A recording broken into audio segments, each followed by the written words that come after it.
Titanic. The Titanic. The Titanic. The Titanic. Titanic. The Titanic. The Titanic. Titanic. The Titanic.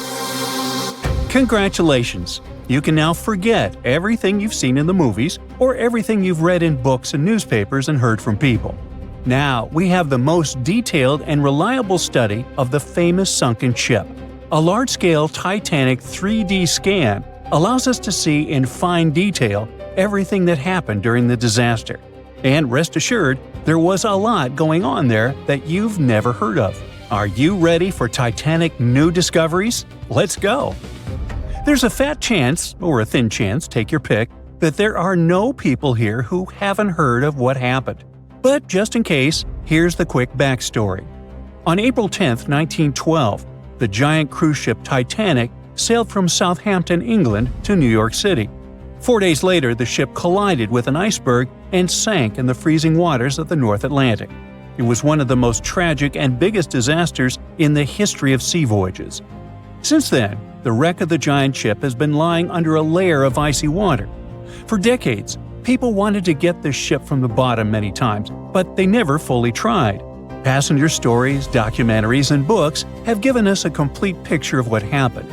But the only witness that can tell us about those tragic events is the ship itself. And some people decided to ask it about that night. A group of experts, oceanographers and cinematographers, recreated a virtual version of the events and showed it in the documentary Titanic: The Digital Resurrection. This is the most detailed digital reconstruction of how the Titanic sank ever made. To create it, specialists from the Magellan Company sent marine robots to the bottom where the ship lies at a depth of 12,500 feet. In such a place, all objects experience immense water pressure. To better understand how great it is, imagine the weight of a heavy barbell on your fingertip. Experienced divers with standard scuba gear can only swim at depths up to 130 feet and a little deeper. So it's a challenging, almost impossible mission to descend to such a depth and conduct research. It's dangerous for people. That's why the team of specialists sent robots there. Equipped with cameras for deep-sea surveys, they took more than 700,000 photos and videos in 4K resolution.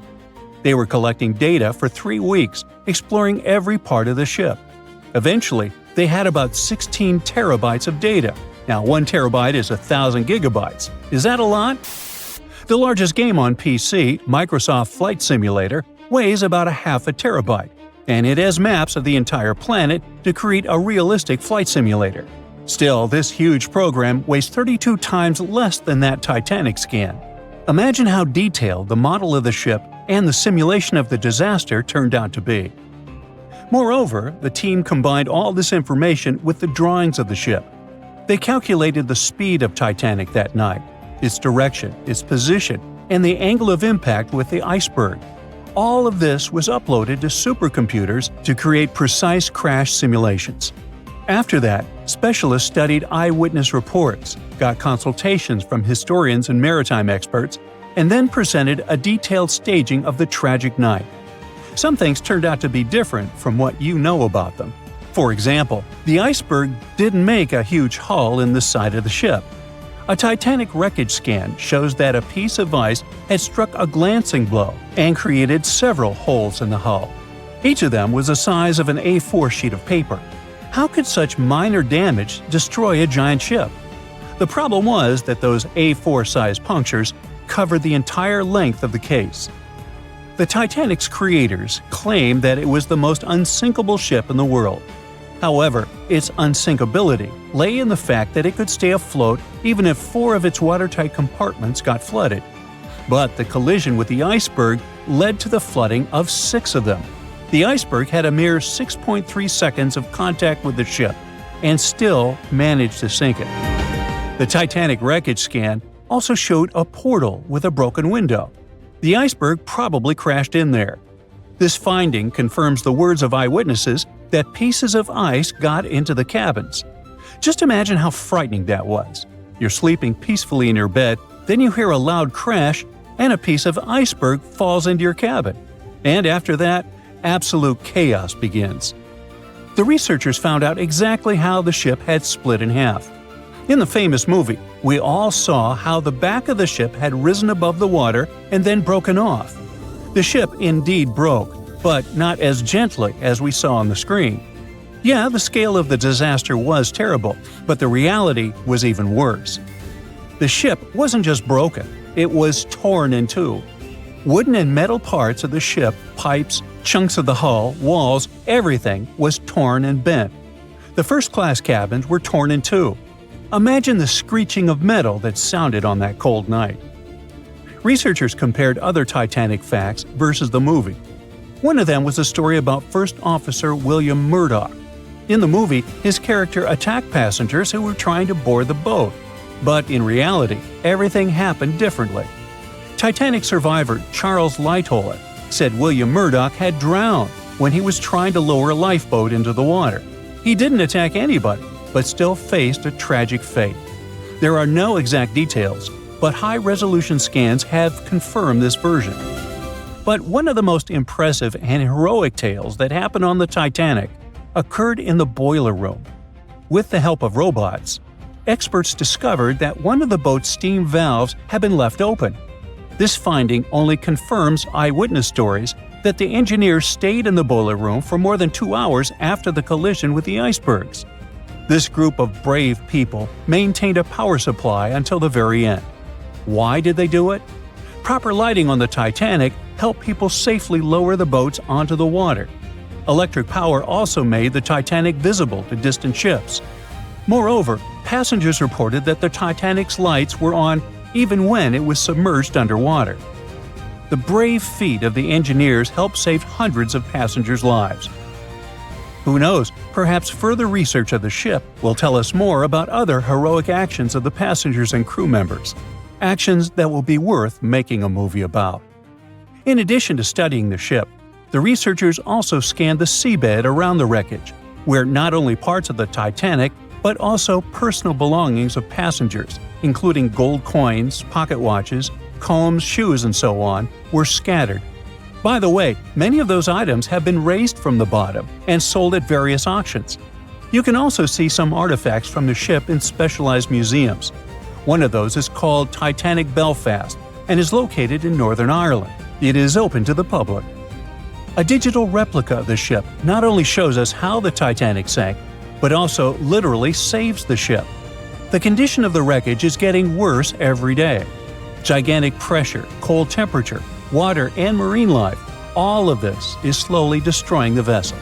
Oh yeah, some companies that organize dive trips to the ship for tourists also pose a danger to the ship. It turns out that there are a lot of people who wanted to go down inside a submersible to the legendary wreck. As a result of some of these excursions, parts of the ship were damaged. Experts predict that within the next 40 years, the unlucky liner may disappear completely. Fortunately, the Titanic 3D scan has provided such a level of detail that you can imagine walking inside it. This means that the tragedy will never be forgotten. Of course, 10 videos like this one won't be enough to cover the full scope of the work that the filmmakers have done. Fortunately, the documentary, Titanic: The Digital Resurrection, is available for viewing. You can watch the movie and also study the 3D models of the ship. Who knows? Perhaps you can make new discoveries. It's June of 1857. A fierce storm slams into Gechen Bay, Australia, and rips apart a Dutch ship weighing 800 tons. Part of the crew tries to escape in a small boat, but only 9 of the 25 men on board survive. Now, many years later, researchers believe they've found this long-lost gold rush shipwreck. Yep, this ship is tied to one of the most dramatic high-stakes chapters in Australia's history. We're talking about the shipwreck of Koning Willem de Tweede, a vessel built back in 1840. This historic ship discovery is a big deal since it's now considered a real treasure in the world of underwater archaeology in Australia. Let me tell you why. By the middle of the 19th century, Dutch ships were carrying not just goods, but also people from Asia who were hoping to start a new life in Australia. And they were all chasing one thing: gold. Yep, the precious metal was discovered in Australia in 1851. Well, officially at least. It was actually found a few years earlier, but let's just say the authorities decided to keep that little detail away from the newspapers. Anyway, the big public discovery happened in 1851 when an Australian gold prospector named Edward Hammond Hargraves led an expedition in the New South Wales region, and he chose to tell everyone about his find. And just like that, the gold rush began. News spreads fast, so people start arriving from everywhere: Britain, Ireland, Germany, the Netherlands, and also from China. It's estimated by that time around 20,000 Chinese had made their way to the goldfields in Victoria. By 1861, about 3% of the Australian population had been born in the Asian country. Most of them came from the southern region of Guangdong, which was going through a really tough time back then. They'd been through it all: foreign invasions, massive floods, serious food shortages, you name it. Many people had lost everything.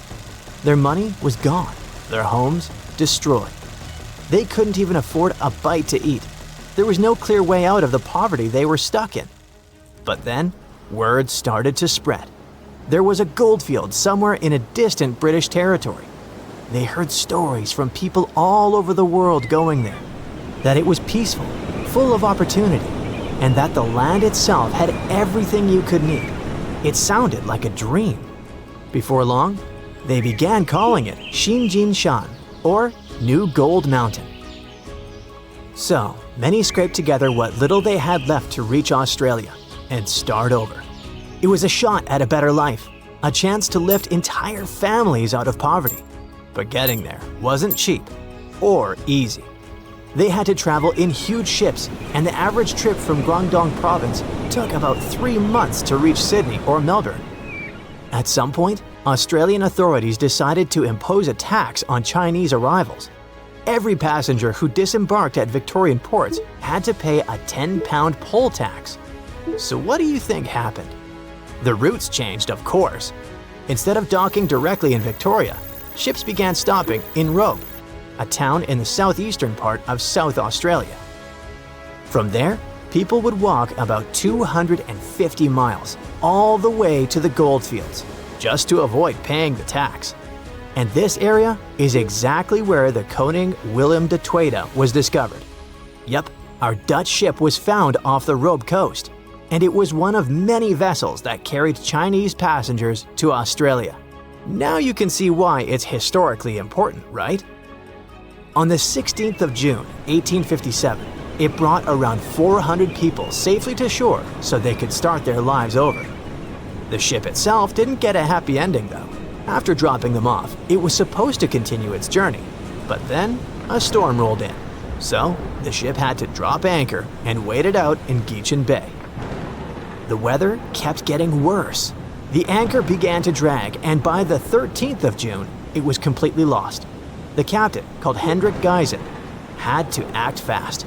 He made the call to beach the ship in hopes of saving both the vessel and his crew. But there was a problem. The ship ran aground on Long Beach, about 3 miles east of Robe, and it started breaking apart quickly in the rough seas. The rest of the story is tragic. 16 sailors drowned when one of the ship's small boats turned upside down. Only 9 men made it out alive.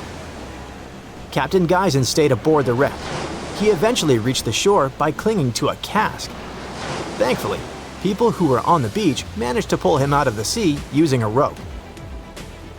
A few months later, things from the wreck were sold to a local man in Robe named Jacob Chambers for £225, which was a pretty big amount of money back then. And that's because people were able to save a good amount of stuff from the wreck, like the bell, some doors, and wooden planks from the hull. Those doors and some of the timbers were later used to build the Caledonian Inn, a historic 2-story stone hotel that went up in 1859. As for the bell, it was supposedly used at Robe Primary School for over 100 years, but researchers aren't so sure about that part. What we do know is that most of the ship's remains were still missing, until now. After 3 years of hard work, a team affiliated with the Australian National Maritime Museum believes they have finally found the Koning Willem de Tweede. The project kicked off in April of 2022, and its main goal has been to search for, locate, and carry out an archaeological survey of the shipwreck's remains. To do that, they mainly used two tools: underwater metal detectors and a marine magnetometer, a device that detects changes in the magnetic field of the seafloor. Soon, this technology started picking up a bunch of anomalies in the area where the shipwreck was believed to be. And by anomalies, I mean weird signals. Clues that something might be buried under the seabed, probably hidden under layers of sand or mud. They believe those signals were coming from the iron parts of the ship's windlass. That's a big winch at the front of the ship used to pull up the anchors. Some of those pieces were sticking up slightly from the seabed, along with a partially exposed iron frame. They also spotted a well-preserved wooden plank underneath the windlass, which suggests that more of the ship's hull is still down there, just buried under the sand. So why do they feel confident that this wreck is the Koning Willem de Tweede? Well, basically for three reasons. First, the location. The spot where they picked up those signals lines up with historical accounts of where the ship went down. And it just so happens to be the only known shipwreck in that part of Long Beach. Second, the size. The cluster of magnetic signals roughly matches the ship's documented length, which is about 140 feet. Third and last reason, they found pieces of Chinese pottery from the 1800s right on the beach next to the site. When you put all those facts together, it basically screams Koning Willem de Tweede. That's why the team feels so confident they've finally discovered this historic ship. But even though they have good reasons to believe it, more research still needs to be done, so they're planning future visits to the site to keep monitoring things. The goal is to check the ship's condition and look for more parts of the hull or artifacts that might get uncovered as the seabed shifts over time. Let's hope they get lucky next time around. A Portuguese archaeologist just discovered a bunch of sunken ships filled with gold, including a Spanish galleon with 22 tons of gold and silver. This much gold today is worth about $2 billion, and this is the money from one ship alone. Archaeologist Alexandre Monteiro made this discovery almost by accident. He was studying some documents when he found some information about a ship that went missing in 1615, and he decided he wanted to find it. After many years, Alexandre found not just this specific ship, he actually discovered 8,620 shipwrecks in the waters of Portugal alone. Out of this number, 250 are gold-filled shipwrecks, a discovery that would make any Jack Sparrow shake in his boots. Most of these ships went down for boring reasons like the weather, but sometimes they were destroyed in battles, which may or may not have been super epic. They were carrying gold and other treasures from the New World to Europe, and of course, everyone wanted a share. Alexandre had been studying historical shipwrecks for 30 years now, so he has discovered many ships that went down in somewhat glorious ways. In 1816, for example, a ship of one of the richest men in Portugal sank in Australia, with an insane amount of 66,000 silver coins. This was the first ship from Portugal to ever plunge in the waters of Australia. The bad news is that these ancient sunken vessels, filled with riches and epic stories, are not so easy to reach. They're deep down in the ocean and covered by sand. You could still try, but that would be stealing part of a country's history. And you wouldn't want to be that person, would you? Naturally, Portugal was not the only country that explored the seas back then. The coast of Europe is packed with sunken ships filled with gold. In fact, there are about 1 million historical shipwrecks underwater right now, and the treasures abandoned under the sea might be worth around $60 billion. It's an insane amount of money, but let me tell you that these gold-filled sunken ships aren't really worth the hassle. There are many stories of maritime treasure discoveries that turned into insane lawsuits and even long jail time. Our first story starts in 1746, when a violent storm crashed a ship called Prince de Conti near an island in Brittany. The ship was filled with tea, ceramics, and 100 gold ingots. Of course, the owners of the ship tried to save the loot, but if it's not easy now, imagine how it was back in the 18th century. It took more than 200 years for the vessel to be found. It finally happened in 1975, when a group of French men discovered it and decided to take pretty much every valuable thing they could find. Now, I said these things were not worth the trouble for a reason.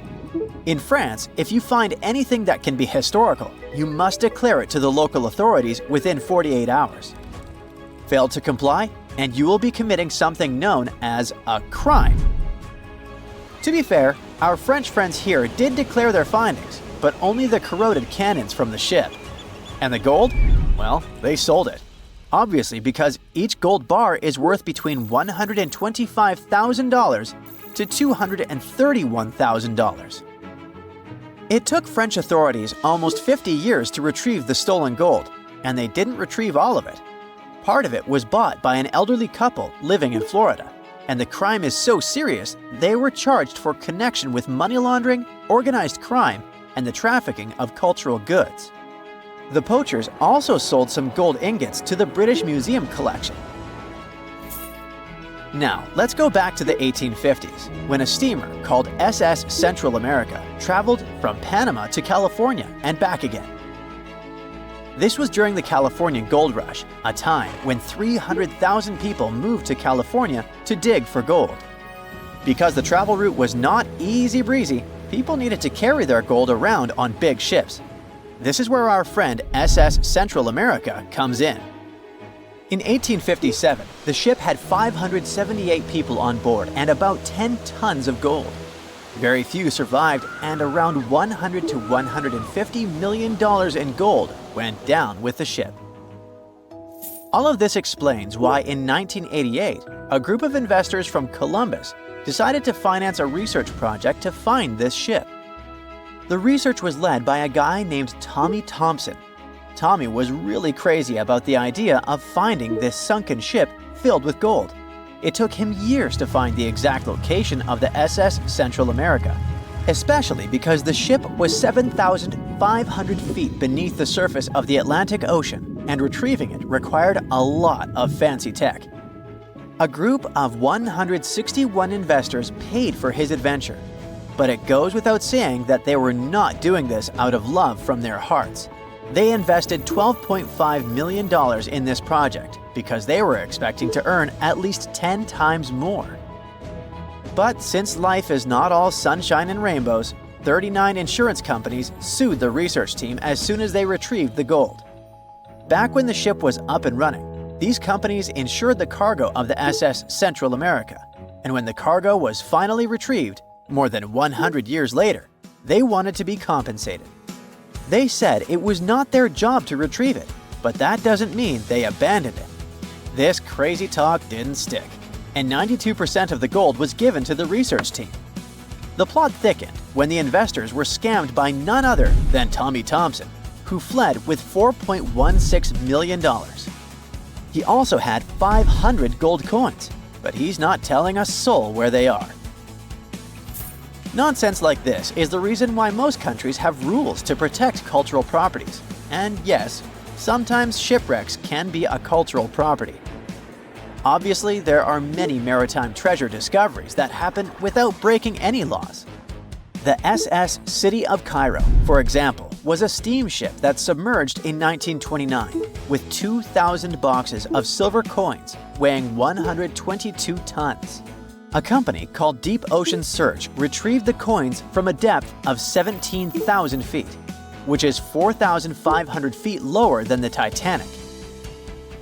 34 million pounds went to the UK Treasury, and the Deep Ocean Search also got a share. The good news here is that some of the coins can be bought by collectors, legally. Paying for a treasure is probably the closest you can get to an underwater archaeology find. I know, all I did was destroy your piracy dreams. But while raiding gold-filled shipwrecks may be a crime in most countries, or just financially impossible for us mere mortals, not all hope is lost. There is about $771 trillion worth of gold lying on the ocean floor, and it doesn't have an owner. It's like an underwater gold mine, except the gold is in the water. You know how the water of the ocean is salty? Well, the gold gets mixed with the minerals in the water, so it's not like you stumble upon a gold nugget on the beach. Each liter of ocean water has 13 billionths of a gram of gold, and it's very difficult to extract such tiny particles of gold from the water. But that doesn't mean people haven't tried, and of course, there's been a scam here too. In the 1890s, a guy claimed he had invented a thing that would suck gold from the seawater. When he got enough money, he fled the country with the cash. If you really want to get some gold, you could try to extract it from the Earth's core, which has 1.6 quadrillion tons of gold. There's 16 times more gold in the Earth's core than what humans have mined in the whole of history. No hoax involved here, because nobody has dared to go down there yet. With archaeologists discovering gold-filled sunken ships out and about, maybe we can make our own maritime treasure discoveries, or at least save enough money to buy some silver coins. Strange things occur in the cold waters of Antarctica. One of these things happened to a ship called Jenny. It was a small schooner whose history began in 1822. The boat and its crew set sail and disappeared a year later. For 18 years, the ship was considered sunk. People forgot about it, but in 1840, the vessel reminded the world of itself. That year, the whaling ship Hope sailed through the Drake Channel in Antarctica. The crew members noticed a ship among icebergs. It was the schooner Jenny. It was floating slowly in the dark, with no signs of life. The captain of the Hope, Mr. Brighton, gave the order to approach the mysterious vessel. They thought it was some creepy ghost ship, but as they came closer, they noticed crew members on the deck. The sailors of the Hope called out to them, but received no answer. This time, it became clear that something terrible had happened to the Jenny. When Brighton boarded, he realized that the Jenny crew members weren't missing. They were here. Frozen people stood like statues. Brighton went down to the lower deck and found the captain. He was sitting frozen at the table, holding a pen. Brighton looked at the logbook. The last record was made on May 4th, 1823. The captain wrote that he was the only living member of the crew. They spent 71 days without food. It seemed that the ship got lost in the sea because its captain went off course or sailed into an iceberg, but no one knew for sure. After that, nobody ever saw the Jenny again. According to rumors, the crew of the Hope abandoned the frozen ship and left it to drift in the cold waters. According to other rumors, this whole story is fiction. The story of the Jenny was described in a German magazine in the middle of the 19th century. Still, there was no further evidence of the ship's existence.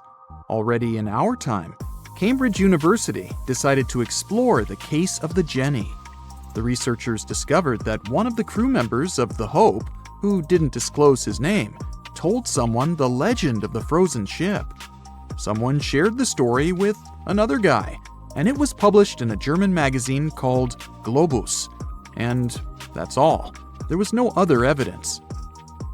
One of the most famous ghost ships was the Mary Celeste, and there's no doubt about its existence. The history of this vessel was documented in court. People wrote about it in newspapers, but the most exciting thing is that the ship continued to be used even after 10 people disappeared from its deck. The history of the Mary Celeste began in Canada in 1861. When it was first built, the ship was called the Amazon. It changed captains several times, and it also hit some rocks. The boat was sold, bought, then sold again, repaired, and sailed under the name Mary Celeste. In 1872, It had a new captain, Benjamin Briggs. He was a decent, brave man with a lot of experience in navigation. He had a beloved wife, a daughter, and a son. When he went on his last voyage, he took his wife and daughter with him, and his son stayed in America. In November of 1872, the Mary Celeste sailed from the port in New York with 10 people on board and disappeared. 8 days later, another ship, the Dei Gratia, also left New York and followed the same route. Dei Gratia's captain, David Morehouse, noticed the Mary Celeste and immediately realized something was wrong. The ship was moving too freely, as if no one was controlling it. The captain tried to contact the crew members, but no one answered him.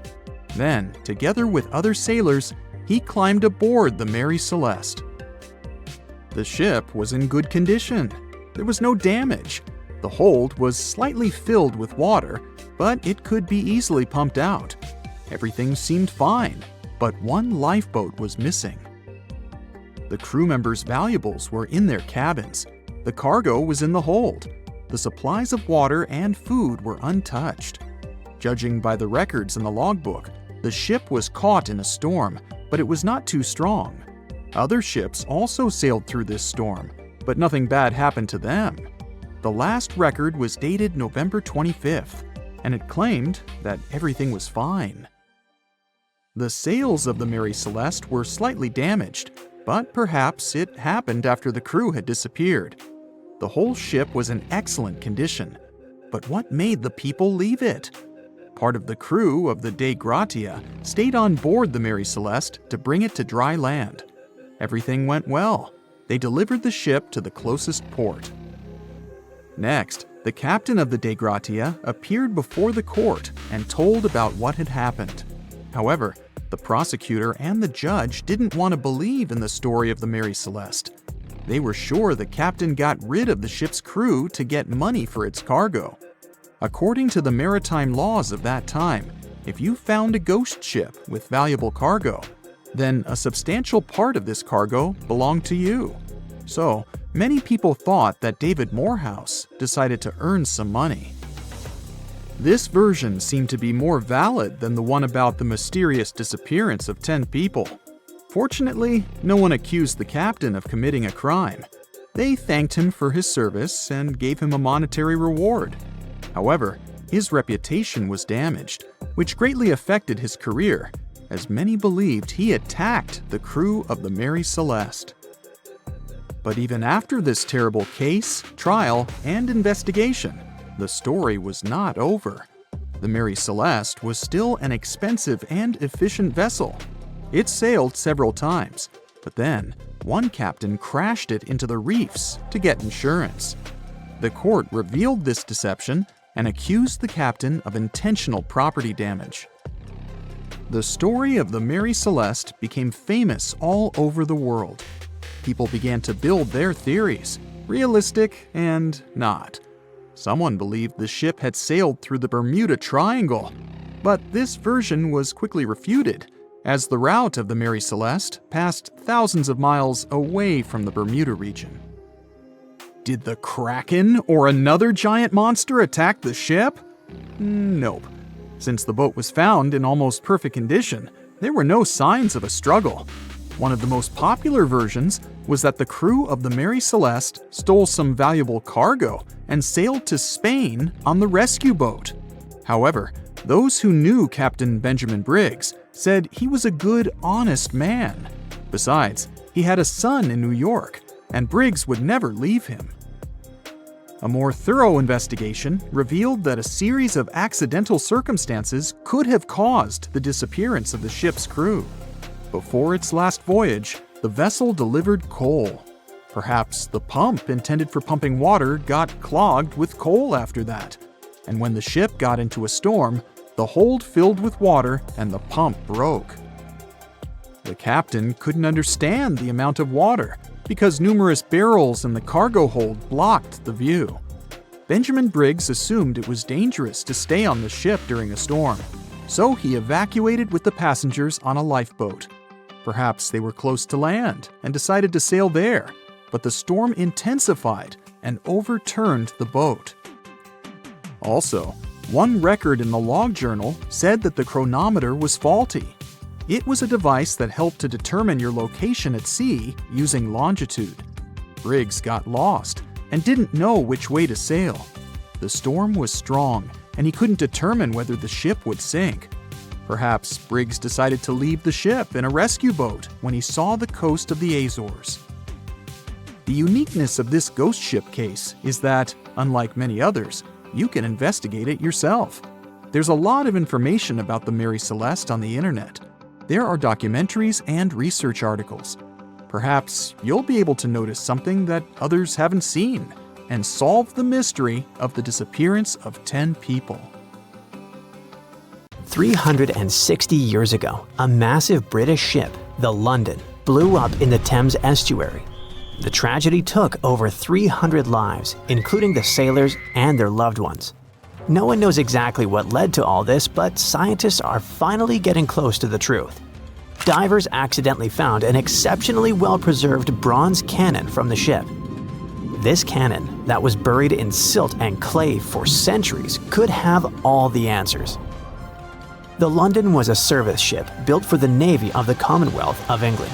It set off on its first journey in June 1656. The ship played a huge role in British history as it was part of a convoy that went to the Netherlands in 1660 to collect Charles II and restore him to the throne. 5 years later, in March 1665, it was traveling from Chatham to Hope. From there, the Admiral Sir John Lawson was supposed to take it to the sea. But just before reaching the buoy of the Knower, the gunpowder suddenly blew up on the ship. About 25 people who were in the roundhouse and coach survived, but over 300 drowned. The ship broke into 2 pieces. Henry Bennett, the Earl of Arlington, passed along rumors that it all happened because of cheap, low-quality gunpowder that was on the ship. When experts of that time inspected the shipwreck, they concluded that the cannons could still be salvaged, but the ship itself was a total loss. Later, when someone recovered some of them, in 1679, there was a scandal where they tried to use them to settle a completely unrelated debt. In 2005, divers rediscovered the London. To protect it, port authorities even had to move the shipping lane, and a team of archaeologists got to work exploring it.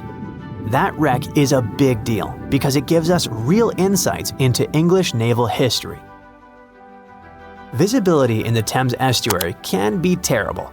Sometimes you can't even see 1.5 feet in front of you. Working on the site is also super tough because it's in a crazy tidal environment, and a busy shipping lane, where huge cargo ships constantly pass by, is still near. So when a cannon suddenly appeared, stuck deep in the clay, it meant the conditions had to be absolutely perfect. Experts believe the find is from the Commonwealth era, and it's medium size, about 8 feet 6 inches long. It was part of a special set made specifically for the London and was placed on the ship's lower deck. Every single gun carriage on the London was one of a kind because all of its cannons came from different countries and different periods in naval history. Big cannons were really rare and crazy expensive to make since they needed tons of bronze or iron and had to be individually cast. That's why the Navy often grabbed cannons from captured rival ships, old shipwrecks, or decommissioned vessels. The new find is one of the clues that could eventually help scientists to solve the mystery of the London tragedy. So far, they've also found leather shoes, pieces of instruments, wooden tools, rope, and a compass. All these artifacts are like puzzle pieces to them. They still don't have enough evidence to be sure, but it looks like both the pipe and candles could have been sources of flames that set off a larger bang. Some workers made another amazing find at a flooded quarry in nearby southeast England, about 60 miles southeast of London. They stumbled upon the remains of a rare Elizabethan-era ship hundreds of yards away from the nearest coastline. Finding a ship from the late 1500s is a huge deal, because very few vessels from that time have survived. Studying it could help scientists answer some big questions about an important era in history, when England was becoming a major player in European trade. Today, the quarry site is about 1,000 feet from the sea, but back in the 1500s, it was actually part of the coastline. Archaeologists think the ship either wrecked on a rocky headland or someone dumped it there when it was too damaged to sail anymore. Scientists haven't identified it yet, but they studied over 100 pieces of its wooden hull, reading the tree rings, and found that it was built from English oak trees cut down between 1558 and 1580. At that time, Northern Europe was switching from the old clinker method where the planks overlapped like fish scales to the carvel style from the Mediterranean, where the planks are smooth and flush against each other, nailed to an internal frame. Old wood usually rots away pretty fast when it's exposed to air or water. But if it's buried under a thick, oxygen-free layer of mud or silt, it can survive for centuries. That's exactly what happened here. The team is using laser scanning and digital photography to document everything about the wreck. Once they finish their research, they plan to rebury the timbers under the silt in the Quarry Lake, so the ship can stay there safe for many more centuries to come. A team of archaeologists in Norway found a ship in an even more unexpected location, in a flat field. There's a hill nearby called Gel Mound. It's actually a huge burial monument that the Vikings themselves had built. The farmer who owns the field wanted to dig some drainage ditches, but first, he needed experts to check for anything important underground. Archaeologists used a high-resolution georadar attached to a tractor-like vehicle. When they scanned the field, they discovered that it used to be packed with burial mounds, at least 8 new ones nobody had ever found before. And beneath one of the mounds, the radar picked up the outline of a ship. Back in Viking times, ships were super valuable, so they only buried them with really important people. Scientists have only found 3 boat burials in all of Norway before, and this is the first new one in years. The team believes this ship is from Viking times, probably between the years 500 and 1000 CE. Because the burial mound above it got flat over time, the ship is now only about 1.6 feet below the ground. That's super close to the surface. It's around 66 feet long, and the radar showed that parts like the keel and the floorboards are still preserved. The archaeologists plan to explore more using non-invasive tools so they don't wreck anything by accident. If they need to, they'll start an excavation. Far away from Norway in the Namibian desert, a miner looking for gems accidentally found a legendary shipwreck almost 500 years old. The workers called in an archaeologist to check it out, and they thought it must have been the remains of a Portuguese trading ship, the Bom Jesus, that had mysteriously vanished in the 1500s. The Bom Jesus had left Lisbon loaded with treasures, aiming for India. But somewhere along the southern tip of Africa, a brutal storm slammed it into the Namibian coast. The ship smashed into rocks, broke apart, and disappeared under the waves. When archaeologists explored the wreck, they found parts of the ship scattered across the shore and buried under thick sand, which actually saved the remains from rotting away. They even discovered treasure, over 40 tons of cargo that had spilled out of the captain's chest underwater when the hull broke. There were cannons, swords, fabrics, tools sailors used to navigate by the stars, and most impressive of all, 1,845 copper ingots, solid pieces of metal weighing 16 to 17 tons in total. Scientists could even read the old trademarks stamped on them, revealing they were made by a mega-rich German trading company. And then there was the real jackpot. More than 2,000 gold and silver coins from all over the world, Portugal, Venice, France, and the Moorish states, plus 105 giant elephant tusks weighing about 2 tons. The tusks were likely on their way to become luxury goods like jewelry and fine carvings. DNA tests later showed the ivory came from West African forest and savanna elephants. They didn't find many bones though, which means the crew either managed to escape or were lost forever at sea. There's a ship drifting somewhere in the ocean without a crew. The last time someone saw it was over 50 years ago. Its story reminds of that of the Flying Dutchman, a ship that's bound to sail forever and bring disaster to whoever sees it at sea. At least the legend says so. Unlike the Flying Dutchman, the SS Bay Chimo was definitely real and built for a German company in Hamburg and began as an ordinary cargo ship. It was trading supplies between Hamburg and Sweden in the Baltic Sea starting from 1914. It had a strong steam engine and a hull made of steel. A few years later, it became British property. Then, in the 1920s, a Canadian company purchased it for around $18,000, a huge amount of money back then. The new owner, the Hudson's Bay Company, was actively using the ship for several years. They would often send it on voyages from its home port in Scotland to Siberia, Alaska, the Yukon, and the Northwest Territories. It also passed through the Panama Canal and even the Suez Canal, with fur pelts for sale on board. Sometimes it would also transport passengers. It had completed 9 successful voyages before this strip of good luck came to an end. Starting from the 1930s, SS Bay Chimo would have trouble with ice and storms. When it first got trapped in ice in October of 1931, some of the crew managed to escape to Alaska. 15 of 22 sailors decided to stay with their vessel and try to save it. They had furs and other valuable cargo worth around $58,000 aboard. The company sent them supplies to survive the winter. They set camp near the ship out of the hatches, tarpaulins, and other materials, and offloaded the cargo. At the end of November, a blizzard rushed through the area, and it seemed like it had taken the ship with it. The ice platform had survived, but the ship broke free. Some of the crew members were sure it had sunk. But soon after, they heard from one of the locals who had spotted their ship around 45 miles away from their camp. The crew moved on with their lives, and the ship started its journey as a runaway vessel. People would spot SS Bay Chimo once a year or so, all the way until 1965. It was mostly spotted off the coast of Alaska. A man going to Nome with his sled dog, along with prospectors, explorers, and treasure hunters, all claimed to have seen SS Bay Chimo. Someone tried to board it and take it to port, but ended up stranded on it for days because of horrible weather. Others got luckier and managed to take a whaleboat, some furniture, and other valuables from the vessel. Those who got close to the ship saw that it was damaged and missing the propeller. Still, it stayed afloat without a crew for at least 38 years and became the longest sailing ghost ship in history.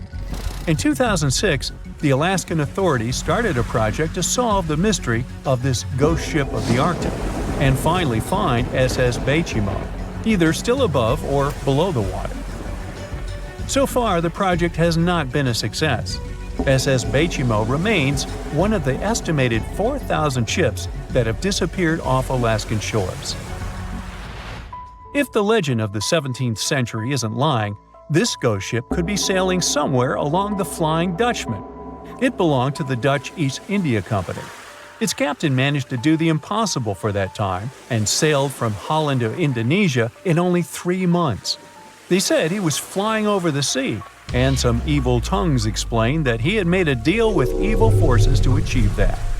Once the ship was sailing back home, its captain and crew disappeared without a trace. There are many versions of what happened to it. One of the first ones said it had tried to enter port at the Cape of Good Hope, got in a terrible storm, and sank as there was no captain to save it. Another legend says the captain had refused to obey the skies to let the ship sink during the storm. A scary life form then struck the boat and the crew, and it was condemned to forever wander without rest. Many sailors claim to have spotted the wandering Dutchman. The Duke of York, who was to become King of England, mentioned having seen it in Australian waters. Right after spotting the ship, the man who saw it first fell from the top of the mast and didn't survive. There were more encounters with this legendary ship up to the middle of the 20th century. Ships would nearly collide with it as the Flying Dutchman jumped out of the blue. Scientists have a more logical explanation for this mystery: Fata Morgana, not to be confused with Hakuna Matata. Now, when you're out at sea on a hot day and the air is all wavy, it feels like when you look at the road on a scorching summer day. That's because of something called atmospheric refraction. When light passes through different layers of air with different temperatures and densities, it bends and twists. Sometimes, under certain conditions, this bending of light can create really bizarre optical illusions over the ocean, like sightings of the Flying Dutchman. The Fata Morgana phenomenon can make distant objects appear distorted, stretched, or even lifted above the horizon. So you can see a ship far away, but because of the way the light is bending, it will look like it's floating above the water or even disappearing and reappearing. A Fata Morgana is most commonly seen in polar regions, especially over large sheets of ice that have a uniform low temperature. But you can see it anywhere, even in deserts and over lakes on hot days.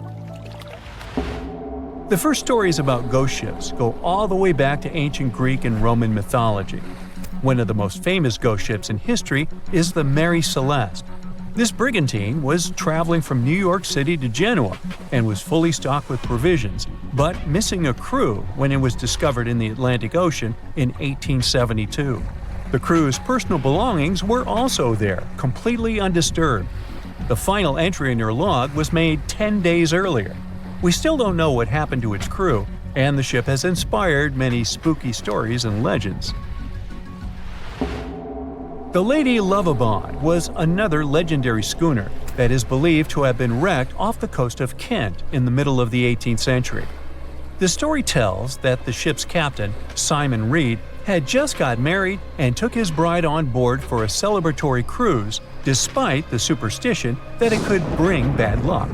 They were on their way to Portugal when the first mate, who is also in love with the captain's new wife, went mad because of jealousy, attacked another crew member, and then took over the wheel and steered the ship straight into the dreaded Goodwin Sands. No one aboard survived, and the schooner is said to reappear as a ghost vessel every 50 years. In present times, many vessels become abandoned and turned into ghost ships intentionally. There are thousands of them floating in U.S. rivers, lakes, channels, and coastal waters. Some people lose their boats in storms and other extreme weather. Others have to abandon their boats because maintaining them can cost 10% of the boat's price. Plus, docking a vessel can add up to several $1,000s every year. Most boats have been made of fiberglass, so an owner can't just recycle them as scrap metal. So, once they want to get rid of it, they often tie it to a dock and sneak away, or leave it floating far away from the shore, or just try to sink it.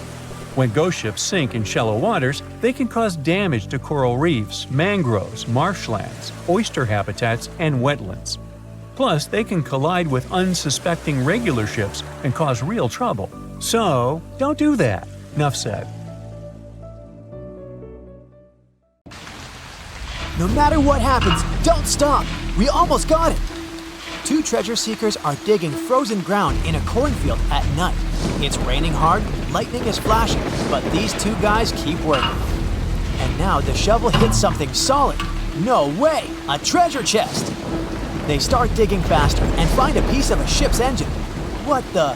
Far from the seas and lakes, somewhere under the fields of Kansas City, they found a giant sunken ship. How is this possible? Now you'll see. Some people spend their lives searching for shipwrecks with treasures underground. One of them is explorer David Hawley. He's been looking for such ships far from the seas, rivers, and oceans for many years. He does this because he likes the feeling of adventure. The holds of these ships may contain chests of gold, antiques, and artifacts. And you can get a lot of money for them. David says you don't have to go into the ocean to find a sunken ship. They may be lying in your backyard. But why do ships end up buried underground among fields, farms, and plains? Let's find out using the example of Steamboat Great White Arabia. According to old records, the newspaper clippings, this ship had been carrying about 200 tons of treasure before it sank in 1856. Many rumors and local legends said the ship was lying underground, a few miles northeast of Kansas City. It was there because people deliberately altered the riverbed and channels of the Missouri River in the second half of the 19th century. They artificially brought the shores closer to each other. They narrowed the river to increase the flow speed, so boats could sail much faster. In the 19th century, steamboats were the most popular means of transporting passengers and goods. Before railroads, they extended the western border across the Mississippi and Missouri rivers and brought supplies to people. That's why it was so important to increase the speed of their movement. So, on September 5, 1856, Arabia was sailing along such an estuary. It came across a snag sticking out of the water. A piece of log quickly flooded the ship. Fortunately, all passengers were evacuated. But the steamer and its precious cargo reached the silt bottom of the Missouri River in a few minutes. Several years had passed. Everyone forgot about the vessel. During this time, the course of the Missouri River had changed. But Arabia remained under the wet, muddy bottom. The soil level above it was getting higher, and the ground was losing moisture. Eventually, many decades later, a cornfield formed above the sunken ship. In the 1980s, one farmer owned this area, and he had no idea what was hidden in his territory. David Hawley carefully studied the history of the sunken ships of the USA. He knew that hundreds of steamers had gone underwater all over Missouri, but most of all, he was interested in Arabia, as there were rumors that it was filled with gold and other valuable things. The territory of cornfields in Kansas was vast, but David Hawley knew how to search properly. In 1987, he started working. First, together with his brother and father, they collected all the clippings from old newspapers they could find. They were looking not only for information about the steamer, but also for maps of the Missouri River. They tracked its historical changes, checked the dates, and identified a large area where the steamer sank. Next, they used electromagnetic testing and other geological stuff to study the soil and find the right place. They searched for differences in ground moisture and density. Then, they went through the territory with powerful metal detectors. And so, by the fall of 1988, they had determined the location of the steamer. Arabia was the size of a football field. This gigantic vessel lay 45 feet underground, 4 stories down. But before they started excavating, they had to ask the owner of the cornfield for permission. For the farmer, this news was a big surprise. He agreed, on the condition that the excavations would be completed by spring so that he could sow a new crop. Digging a giant ship in winter is much more difficult and expensive than at other times. It includes additional equipment, electricity, and heating costs. The team worked day and night. They financed the excavations out of their own pocket. Each invested more than $10,000 and took out a bank loan. Finally, they noticed the first details of the ship. The shovels hit the huge engine boilers and the deck. The goal had been achieved. Most of the cargo lying inside the sunken ships is covered with rust, shells, mud, and is badly damaged. The contents of Arabia were in excellent condition, considering that the ship had sunk 130 years prior. Unfortunately, they didn't find the chests of gold. Still, they got several tons of other valuable cargo, household items of people who lived in the middle of the 19th century. It was a time capsule. The ship was carrying supplies for hundreds and thousands of people, and all these things were perfectly preserved. For example, they could clearly see the brand stamp Goodyear Rubber Company on one rubber shoe. The longer the excavations continued, the more things David and his team found. In the barrels, they found plates from the 19th century. They were intact and usable. Also, there were clean clothes, thousands of pairs of shoes, harpoons, frying pans, and umbrellas. The ship was carrying cargo to supply about 16 small towns. Yes, it's not gold, but such artifacts are also precious. The contents of the ship could be worth millions. However, the crew wasn't going to sell these things. They made a museum on the site of a former fruit market in Kansas City. If you go there, you will immediately feel like you're in a department store of the 19th century. There are thousands of items in good condition. Even the matches here are dry enough to light up. It took David many years to present the entire collection from the steamship. He values each of the items and doesn't want to sell them. Anyone can come here, pay for a ticket, and find themselves in the past. Who knows, maybe there's an old ship hidden in your backyard too. Geologists found an older vessel in the hot desert of Namibia in 2008. This ship sailed back in the days when pirates scared sailors on the seas, and now it's inside a dried-up lagoon. The ship sailed from Lisbon in 1533 and disappeared with the crew. near a small diamond mining town. After almost 500 years, the hull had been badly damaged. Only the carcass of the ship remained, but the treasure hidden inside the vessel stayed intact. They carefully studied the boat for a long time, trying not to ruin anything. And then, 5 days later, they found a big old chest in the hold. Carefully opening it, they found gold coins there. Thus, the cost of the ship was estimated at about $10 million. The exact cause of the shipwreck is unknown, but experts believe the ship was destroyed by heavy cargo and bad weather. It went to the bottom of a lagoon that later became a desert. Some find an airplane in their backyard, others discover a ship, and one man found a passage to an ancient secret city in his house. This happened in Turkey in 1963. The owners of the building decided to make repairs. He went to his basement and knocked down the wall to turn this place into a living room. And so, behind one wall, he found a tunnel leading underground. The man thought it was some kind of a secret chamber. He went down there and realized it was something much more than that. It was an ancient city 18 floors deep. People built it in the years 780 to 1180 as a refuge from weather disasters and the invasion of enemies. This place also includes many underground tunnels that stretch for several miles in different directions. People could get to the town from different points using secret passages leading to these roads. The city can accommodate about 20,000 residents, livestock, and tons of food supplies. Archaeologists have also found a chapel, schools, stables, and public kitchens there. It's 2018. You get up early in the morning to go ashore and catch some fish. You come to the spot you were yesterday, throw the hook into the sea, and wait. The float is twitching. You've caught some fish, but hey, hello? Why aren't you doing anything? Right now, you don't care about the fish. You're looking at something in the distance.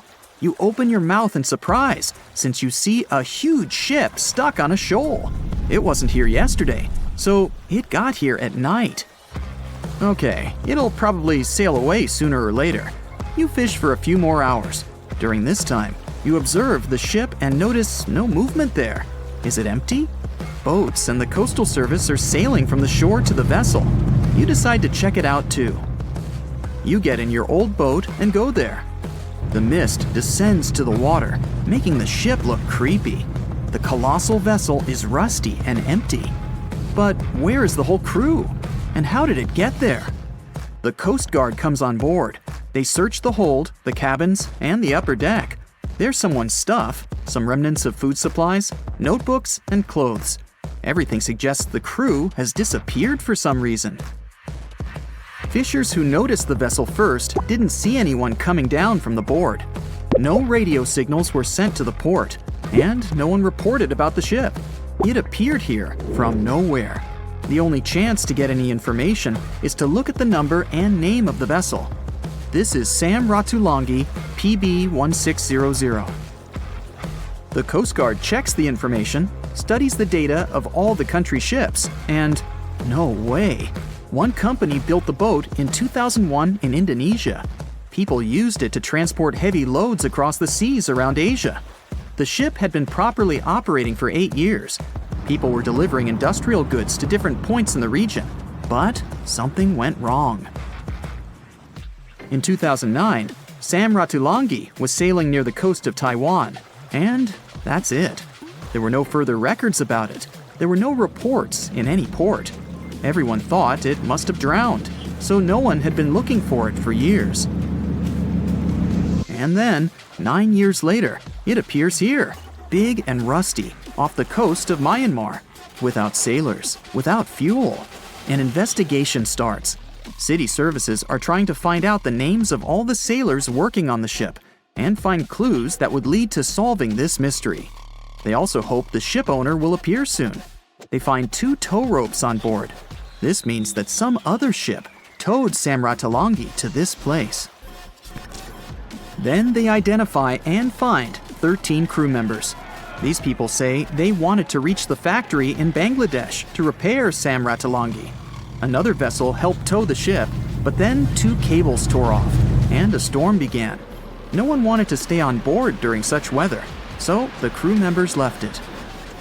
No one knows what the ship has been doing for the last 9 years and how it was possible without people on board. And here's another, much more mysterious ship story. On February 16, 2020, locals found a large cargo ship stuck on a rocky shore off the coast of an Irish village. The boat looked rusty, with holes in the hull and rotten parts. People hadn't seen this vessel the day before, so it appeared there at night. The last time people saw the Alta cargo ship was a few months earlier, thousands of miles off the coast of Ireland. That day, the Alta was sailing in the waters of the Atlantic Ocean. Another ship, the MS Protector, noticed it. MS Protector crew members tried to contact the ship, but received no response. The people on board realized that they were facing an empty vessel. And then, 5 months later, it appeared near the coast of Ireland. There are more questions than answers in this story, but we managed to find something out. In 2015, the Alta appeared and disappeared from the radar several times. Any ship has an internal tracking system, so people can track its route using satellites. But Alta crew members often disabled this system. Perhaps they were engaged in some illegal activity.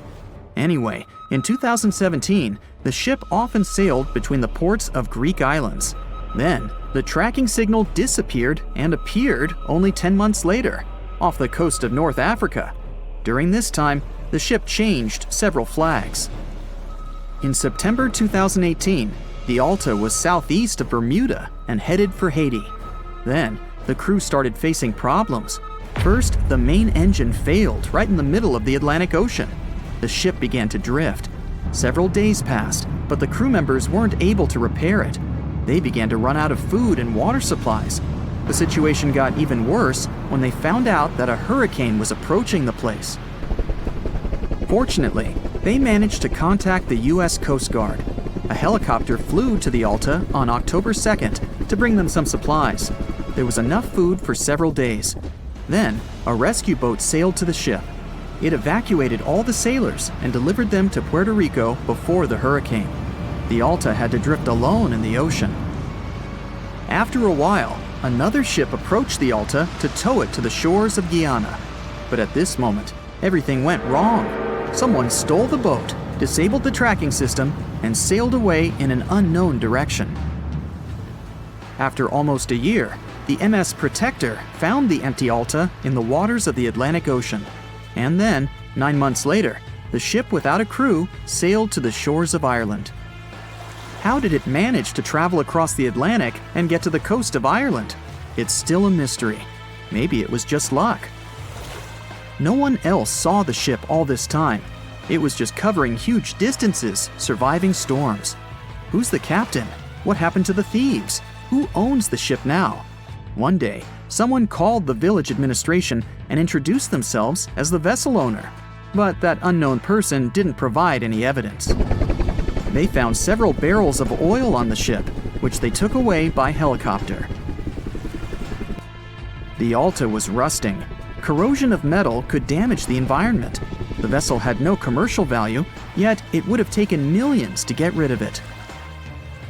There were 3 options for what to do: leave the ship where it was, tow it into the sea and let it sink, or disassemble it for scrap. But nature had its own plans. Storms and strong waves split the hull into 2 parts. The Alta was drifting without a crew in the waters of the Atlantic Ocean for about 2 years. But this is nothing compared to a ship that was traveling for 38 years. The record belongs to the SS Bechimo. It was a merchant vessel owned by some trading company.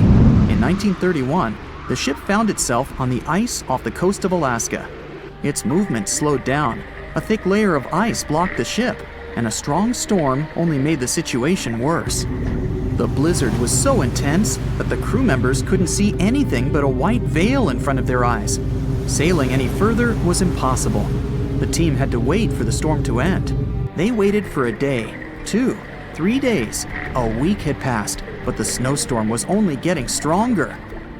Then, one day, it grew weaker. The crew members split into 2 teams. The first team went to the nearest city. The second group, along with the captain, stayed on board.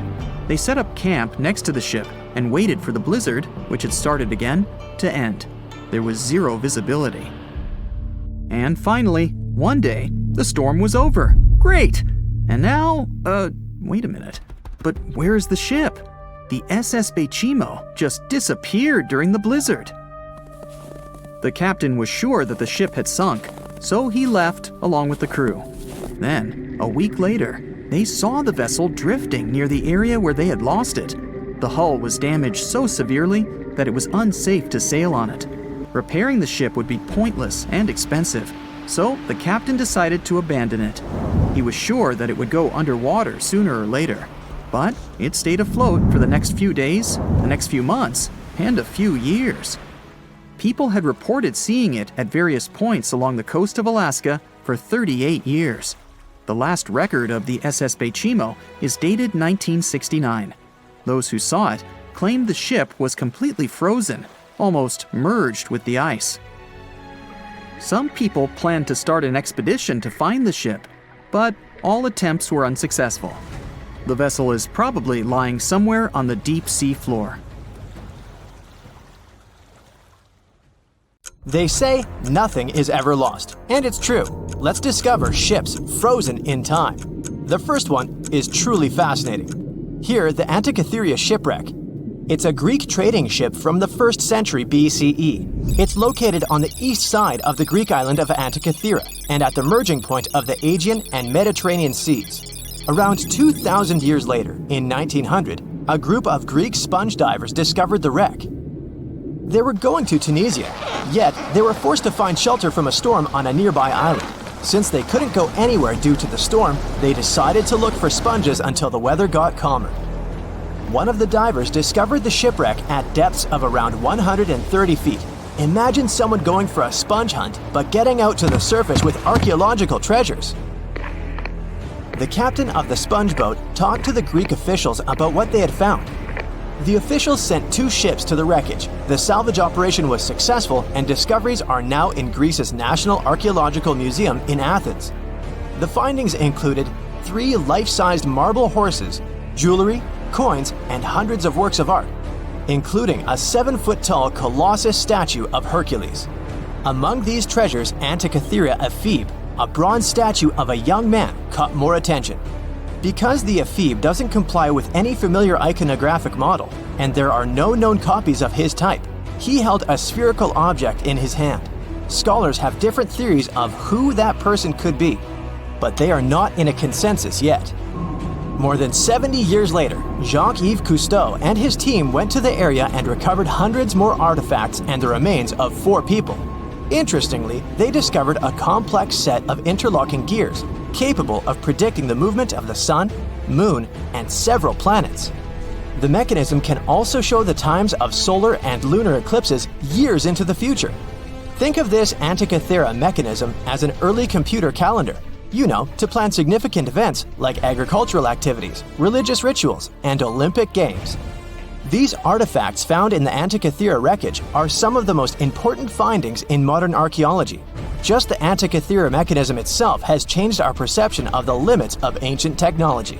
The mechanism has a sophisticated design and was made over 1,000 years ago. After all these amazing discoveries, experts believe that the wreckage site has remained largely unexplored and is mostly because of its location and the landscape of the seafloor on which the ship rests. The wreck is too deep for scuba divers but too shallow to use something like a submersible. A survey made on the seafloor in 2012 showed evidence of a second wreck about 800 feet to the south. It's clear that this area has a lot to offer humanity. What would happen if those sponge hunters didn't go to the area? Scientists found a shipwreck in Antarctica at the bottom of the Weddell Sea 107 years after it sank. The name of the ship was Endurance, and it was the lost vessel of Antarctic explorer Sir Ernest Shackleton. Scientists who laid eyes on it decades later say it is among the greatest undiscovered shipwrecks ever. That is why they filmed the whole discovery. The video shows the remains of the Endurance and proves it is still in remarkable condition. It has been sitting in 10,000 feet of water for over a century, yet it looks like it sank very recently. So the story goes like this. the ship was crushed by ice and sank in 1915. Shackleton and his crewmates had to escape by themselves in small lifeboats. From then on, it was all about survival. Shackleton imagined to get his crew to safety. Then, the ship sank. Yes, this is a pretty impressive story. But why did scientists prize this ship? Firstly, Shackleton's Imperial Trans-Antarctic Expedition sailed to make the first land crossing of Antarctica. Yes, the crew was trapped in ice, but the intention was important. Secondly, it's about the challenge itself of finding the shipwreck. The Weddell Sea is almost always covered in thick sea ice. You know, the same ice that made the Endurance sink. Getting near the presumed sinking location is super hard, let alone being able to conduct research. Experts of the modern expedition team foresaw the time when the lowest extent of Antarctic sea ice would come using satellite images. They realized that the weather was in their favor to start an expedition. Dr. John Shears said that they have successfully completed the world's most difficult shipwreck search, fighting against constantly shifting sea ice, blizzards, and temperatures decreasing to -0.4 degrees Fahrenheit. Yeesh, I can't imagine the worst conditions in Antarctica if these conditions are in their favor. Lastly, look at this. It's timbers. They're very much intact. Plus, you can read the ship's name. It's still visible. Marine archaeologist Menson Bound says that this is the finest wooden shipwreck he has ever discovered. He has 50 years of career experience, so I believe the guy. So how come the wood is not rotten? Dr. Michelle Taylor, a deep-sea polar biologist, said that there has been little wood deterioration because the wood-munching animals are not in this forest-free region of Antarctica. Workers of a coal mine in East Serbia discovered 3 shipwrecks that had been there for at least 1,300 years. The largest shipwreck is an ancient Roman fleet. It's around 50 feet long with a flat bottom. It's estimated that the ship could carry a crew of 30 to 35 people. Looking at its hull, you can see the marks of repairs. Wow, this one had a lengthy career. You know, it gives us insight into more than 1,000 years ago. The 2 smaller vessels, on the other hand, match descriptions of boats used by Slavic groups to attack the Roman frontier. These 2 have been discovered under mud and clay in an ancient riverbed. Apparently, in those times, there was a Roman base in a place called Viminacium City. Interestingly, Viminacium was a provincial capital with an estimated 40,000 inhabitants in the 4th century CE. For comparison, it was even larger than Pompeii. The Kostelach coal mine is a center of hidden gems. Archaeologists had found evidence of ancient human and animal activity here before. For instance, in 2012, experts found bones of at least 5 woolly mammoths, which went extinct about 10,000 years ago. Canadian archaeologists found a ship 150 years after it went missing in the Canadian Arctic waters. This merchant ship is called HMS Investigator. It was purchased in 1848 to search for the explorer Sir John Franklin's ship that got lost in the Northwest Passage expedition. So, HMS Investigator left Britain in 1850 for this rescue operation. The expedition crew, captained by Robert McClure, sailed the Investigator into the water. He realized that he was in the final leg of the Northwest Passage, the sea route across North America. But before he could sail into the Beaufort Sea, the 122-ton ship itself got stuck in the thick ice. The crew spent the winter over the Prince of Wales Strait. The following summer, McClure tried again to sail to the end of the passage, but the ice blocked his way once more. Here, too, the crew was forced to leave the ship. He steered the crew into the Bay of Mercy. There, they were to remain until 1853 when the crew of the HMS Resolute rescued them. Imagine a crew of 60 people who had to spend 3 winters in the Arctic without even knowing if they would survive. Later on, the ship was found sitting upright in about 36 feet of water. It was in very good condition. Arctic water has prevented the outer deck of the vessel from deteriorating quickly. The outline of the ship and its timber can be clearly seen. Plus, archaeologists have uncovered artifacts on land left by the sailors.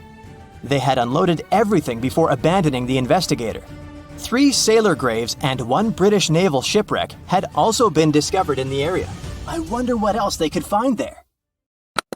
Wow, it's the only place where 1 minute you're learning 17 natural ways how to get rid of houseflies, and the next, you're taking an epic journey straight into a black hole. More than 10 billion with a B views in total. That's 47 billion minutes watched, or more than 70,000 years. That's all the way back to the Ice Age. No, I wasn't around then. 40,000 videos, hundreds of topics, and most importantly you, a whole 44 million of you. Our viewers. We could populate an entire country if we wanted to. We'd like to continue helping you learn and giving you useful skill improvement tips. Got a thirst for knowledge? We've prepared 4 masterclasses on creating a 2D character animation from scratch, 10 hours of video lessons, practical tasks using professional software, and additional materials that you can use with your own projects. Get the full course now and create your own animated masterpiece. It has recently become a popular location for many tourists looking for the perfect place to get away from it all. If you're lucky enough to catch a sunny day here, it's like no other, I can assure you. Chances are, you'll end up having loads of foggy days, but let's be honest, they have a special allure of their own. This enchanting smile-shaped island is called Sable Island. It's located 190 miles from mainland Nova Scotia. It wasn't accessible to the general public until 2013. That's when it was added to the list of National Parks of Canada. You can get here either by plane or by water. But what's so enchanting about this place anyway? There must be something, since the yearly tourist count is growing every year. Firstly, there's a spectacular number of wild horses here. There are between 200 and 500 horses roaming free all over the island. There's also a large population of gray seals. The place is also the only breeding location of a rare bird species called the Ipswich sparrow. If you're already considering a trip here, there are some things you need to know first. Remember that fog I mentioned earlier? Well, it turns out that Sable Island is the foggiest place in the Canadian Maritimes. I'm talking about approximately 127 foggy days each year. During such days, Sable Island literally disappears underneath a thick layer of fog. You won't be able to explore the place on your own either. The local regulations state that visitors need to travel within a group, and they also need to keep a 197-foot distance from the wildlife they can encounter here. As charming as this place may be, it holds a dark secret hidden beneath the sandy dunes, and it has nothing to do with beautiful creatures living here or the island's unique vegetation. Apart from being known from its horses and seals, Sable Island is infamous for an overwhelming number of shipwrecks. Over the years, about 350 ships have ended their lives here, on these sandbars. When survivors described their experiences, they usually mentioned harsh weather conditions near this mysterious island. The island also made its way into literature when it was described in a book called The Perfect Storm, which was written by Sebastian Junger and published in 1997. The book was so successful that it was later adapted for the big screen in 2000, with George Clooney playing the leading role. The first recorded shipwreck near Sable Island dates back to 1583. The boat was named the HMS Delight and was under the command of British adventurer and explorer Sir Humphrey Gilbert. Only 17 people managed to survive the catastrophe by escaping in a small boat. Records mention that they spent 7 days at sea before reaching the shores of Newfoundland. In 1884, another vessel named the Nicosia struggled in the thick fog as well. The ship was completely destroyed, but fortunately, all 18 crew members managed to survive. The captain's son was almost lost at sea when a lifeboat capsized when he was climbing into it. He somehow managed to stay underneath the lifeboat, which was completely submerged.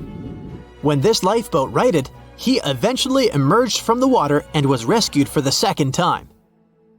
The years between 1947 and 1999 were relatively quiet on the island. In 1999, though, a yacht called the Merrimack ran aground near the shore of the island at about 2 a.m. on July 27th. The 40-foot fiberglass boat had a crew of only 3 people. Natural gas exploration workers, who were luckily not far away, rescued them. The crew managed to fly safely to Halifax the next day. The owner of the Merrimack tried to recover his boat by hiring local fishermen.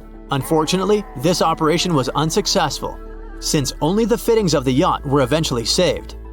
It took no more than 6 weeks for the sand and waves to crush and completely break up the hull of the Merrimack. So what is it about this place that's so dangerous for boats? Does it have anything to do with the weather? Or maybe there's other forces at play? The explanation turns out to be a bit more complex, and it wasn't easy to figure out, at least not way back in the 1500s. First of all, the island is located close to one of the world's richest fishing grounds. Since it's also near one of the major shipping routes between Europe and North America, hundreds of vessels sail past it each year. The likelihood of shipwreck increases when there are so many boats roaming around the area. Sable Island is also in the way of most of the storms that move up the Atlantic coast of North America. It's no surprise that boats often get hurtled straight onto the shores of this island. The weather has a lot to do with it too. During the summer season, the warm air from the Gulf Stream creates a dense fog as it merges with the cool air by the Labrador Current that passes by the island. Other currents don't help the matter. Sable Island is next to the meeting point of 3 major ocean currents: the Gulf Stream, the Labrador Current, and the Belle Isle Current. Since the 1950s, radars and other modern navigation tools have been used on commercial vessels as well. Up until then, the sextant was the main instrument used to figure out a ship's location.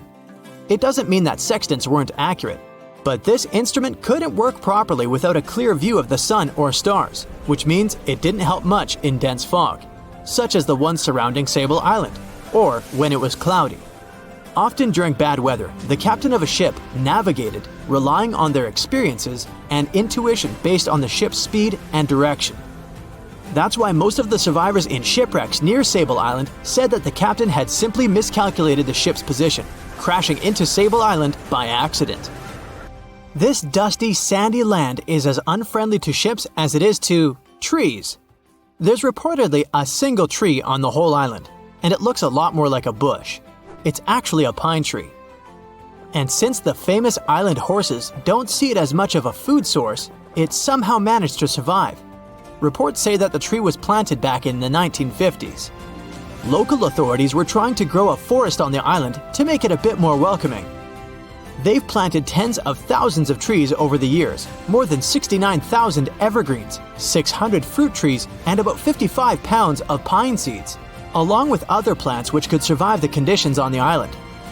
But they were no match for the extreme weather and sandy soil. Out of all those plants, just one pine tree is still alive. Thanks to its resistance, it has even become a symbol of Sable Island. Interestingly, for around 40 years, the island also had just one inhabitant. Can you imagine that? One person living on a remote island for so many decades? It's the story of a woman called Zoe Lucas. She chose to surround herself with the only residents on the island: the horses, the gray seals, and the many species of birds. An esteemed naturalist, she mentioned in an interview she gave back in 2017 that she was used to living on the island and that she never got lonely. To survive here, she had to put together an essentials kit. It included a notebook to take notes and a pair of binoculars to study the wildlife. You can safely assume she wasn't scared of the intimidating surroundings, since she decided to eventually call this place home. At first, Zoe wanted to set up camp on one end of the island, near some abandoned buildings. But eventually, she settled in a wooden house near a bunch of sand dunes. A Canadian institution called the Meteorological Service of Canada put together the simple construction back in the 1940s. Parks Canada operates the building these days. Zoe's work included gathering as much data on the local horse population as possible. It could help scientists better understand how they managed to adapt to the unfriendly environment. She also helped gather the debris that made it to the shore to help track pollution levels. Among all the rubbish that she collected, there was a refrigerator and a crate full of fresh peppers. Some other specialists eventually started working rotating shifts on Sable Island to offer the brave woman a little bit of company now and then. Many scary things are hiding in the dark when you stand on the ship deck in the middle of the boundless ocean and stare into the night distance. Your imagination begins to draw terrible pictures. But it's much worse when the horror isn't hidden and fear appears in the light under the rays of the bright sun. When endless snow plains and giant icebergs start driving you mad. Such a horror happened more than 170 years ago to the crew members of two large ships, Erebus and Terror. On May 19, 1845, these two vessels went on a great voyage through Arctic waters to open the Northwest Passage, a route between the Atlantic and the Pacific Ocean, passing through several icy bays of Canada. By then, both ships had gained fame after several successful expeditions in the Arctic region. Erebus and Terror were equipped with strong hulls that could withstand the pressure of polar icebergs. These were the first vessels of the British Royal Navy equipped with steam engines. Before their last expedition, engineers covered the boats with an extra iron layer to make them more ice-resistant. A lot of food, books, and coal were loaded into the cargo hold. The central stove and the sailors' cabins were connected by special air vents. Everyone was sure that an iceberg wouldn't run the ship through. Fuel and food supplies guaranteed that nobody would be hungry. In every way, those were the most equipped ships of that time for such expeditions. Erebus and Terror sailed from the English village of Greenhithe with 128 crew members. The lead of the whole expedition was Sir John Franklin. 3 months later, the ships were spotted in Baffin Bay, east of the entrance to the passage, and this was the last time Europeans saw them. 3 years later, in 1848, Captain Franklin's wife, Jane Franklin, and other caring people demanded to start an expedition to find the two vessels. The search continued for several years and didn't lead to anything that would reveal the secret of this terrible expedition. They didn't find the ships, but found strange clues that caused more questions than answers. So the first strange thing was the 3 graves found on Beechey Island, located in the Canadian Arctic archipelago. The crew set up a winter camp on the island shore, and for some reason, 3 out of 129 people passed away. Then the ship set off again and got in the trap. Probably Erebus and Terror got stuck in the ice near King William Island. In the middle of a snowy plain, surrounded by cold winds and ice, the crew began to experience serious problems. According to one theory, canned food contained a lot of lead. The sailors could get poisoned by that. And another view says that they got severely sick. Apparently, when the food supplies ran out, the crews went on foot to look for help, but got lost among the snowy plains. Another strange thing was a note on the shore of King William Island in the pocket of one of the crew members. Even now, no one can understand the contents of this paper. The letter had weird words and incoherent sentences like, "All my art, Tom, for I don't think for," or "shall want some grog to wet our whistle." Many words were written backward, and some were smeared. Perhaps the note reveals a secret about the loss of the crew, but it's almost impossible to decipher it. Also, the search team found another note with more understandable records. One of them is dated May 1847. It said everything was fine and the expedition was going according to plan. Another record was made almost a year later, in April 1848. It said the ships got stuck in the ice and the crew left them. The sailors planned to go to the Back River, the Canadian River in the Northwest Territories. It was their last attempt to survive, which unfortunately ended up in failure. For more than 150 years, the fate of both ships remained a mystery. But then, in 2014, a search team found Erebus. The ship's wreckage was on the island a few feet from the water. 2 years later, another expedition discovered Terror on the seabed northwest of Erebus. However, these discoveries didn't help solve the mystery of the expedition, but added even more questions instead.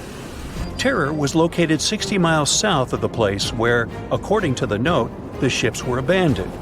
Erebus was also in the wrong place. It's possible that the crew members left the vessel, wrote about it in a note, but then returned and sailed on. Another version says that the moving ice could move the boats.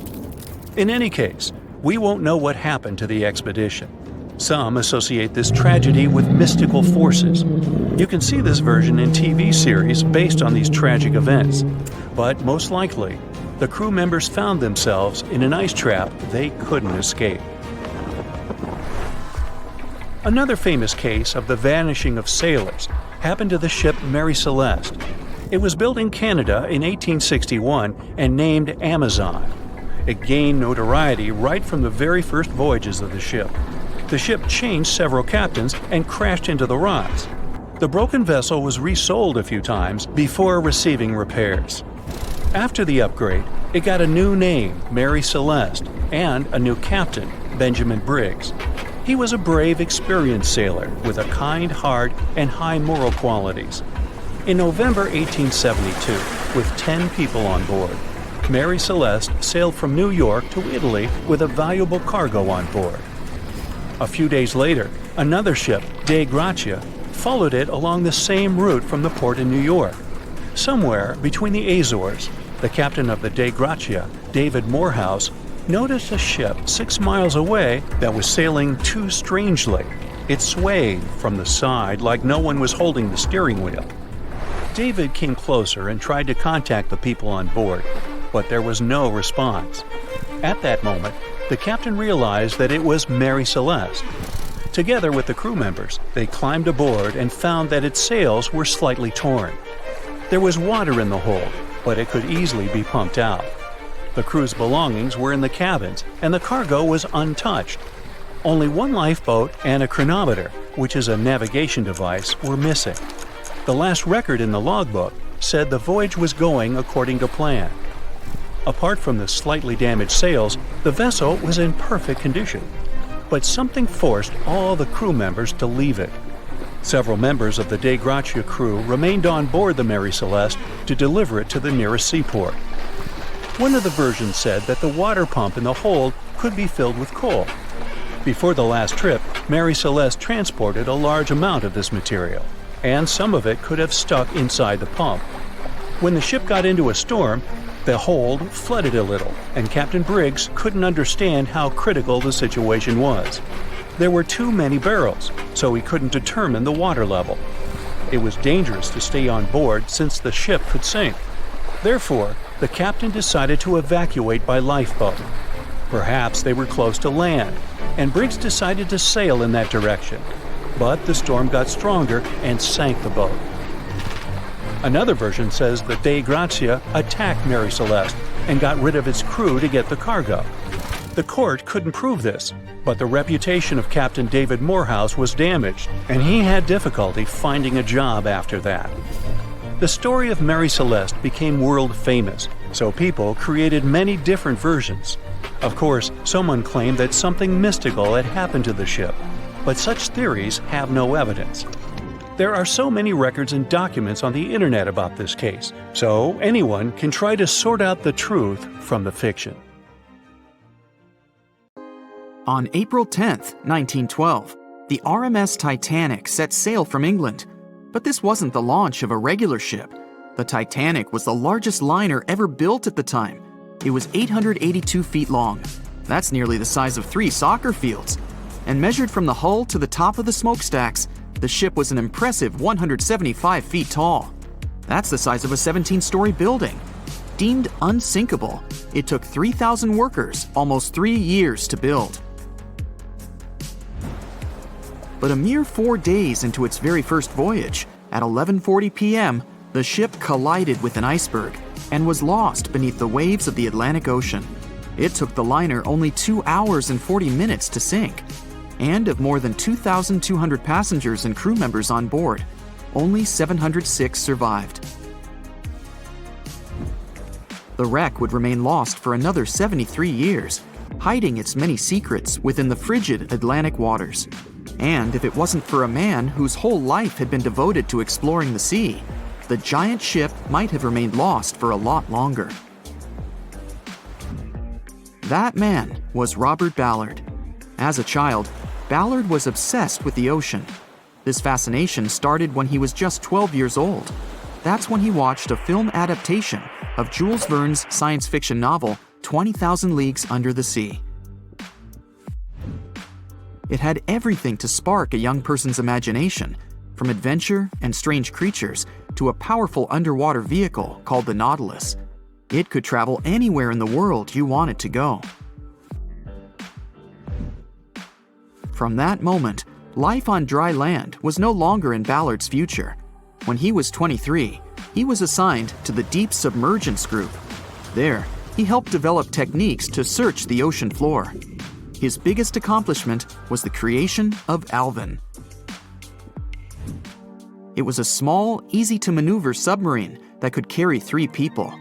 It also featured an external mechanical arm designed to gather underwater samples while the crew remained safe and dry inside. Alvin the submarine quickly proved useful for a variety of tasks. For example, once it was used to track down an aircraft that had crashed into the sea. But the vessel experienced a series of setbacks. In one case, it was attacked by a swordfish, which caused the submarine to resurface quickly. The swordfish, still stuck in the outer skin of the submarine, became that night's dinner. And in October 1968, the submarine was being lowered into the water when the cables holding it snapped, sending it careening into the ocean along with 3 crew members on board. And because the small vessel was still open, it immediately filled with water and quickly began to sink. Luckily, the crew managed to escape, but Alvin was gone. Bad weather hampered multiple attempts to recover the vessel. It wasn't until the following year that it was finally returned to the surface. In time, Alvin would be improved. Its hull would be strengthened by titanium, giving it a higher depth rating, thus making it even better suited for ocean exploration. The specialized submarine would come in handy in many of Ballard's 100-plus expeditions. The man was one of the first to explore an underwater mountain chain called the Mid-Atlantic Ridge in the Atlantic Ocean. And when he found thermal vents in the Galapagos Rift in the late 70s, he also helped discover and document the process of chemosynthesis. That's a complicated chemical synthesis of food energy by bacteria. But his biggest discovery was still to come. Ballard claimed he'd never been a Titanic fanatic, but he eventually became obsessed with finding the ship after watching other explorers try and fail. As he said, Titanic was clearly the big Mount Everest at the time. Many others had tried, many that I thought would have succeeded, or should have succeeded but didn't. Ballard began thinking about finding the ship as early as 1973, and 4 years later, he actually made an attempt. He used the deep-sea salvage vessel Sea Probe, which was a drill ship equipped with cameras and sonar. But he was forced to give up when the drilling pipe broke. It just wasn't his time. In the early 80s, a Texas oil man named Jack Grimm tried to find the wreck on 3 different occasions. Once, Grimm was actually right over the Titanic, but his equipment failed to detect it. That's what we call extreme bad luck. Ballard was just biding his time. He needed a plan and some help. The first issue was getting down to the bottom of the Atlantic. The furthest down he had ever traveled before was 20,000 feet, and this trip took him 3 hours, and that didn't include the way back up. Ballard knew he could use Alvin, already enhanced with a titanium hull to withstand the pressure of the ocean. But he also needed something that didn't require him to actually go down with it. An unpiloted remote-controlled submarine would be ideal. But first, he would have to create one. He reached out to the authorities, hoping they would provide funding for his project. And though officials had no interest in the Titanic, they were willing to help. But there was a catch. Ballard had to first focus on tracking down 2 submarines, the Thresher and the Scorpion, which had sunk to the bottom of the Atlantic Ocean in the 1960s. The authorities were hoping to study them to find out why they had sunk in the first place. They also wanted to know if they could be recovered or if it was safe to leave them on the ocean floor. Only when he had successfully completed this task would he be free to use any remaining time on his contract to find the Titanic. With no other options for funding, Ballard took the offer. He got to work. First, he created 2 new devices. Argo was an unpiloted deep-towed undersea video camera sled. It was designed to take photos and record videos from a series of cameras mounted on it.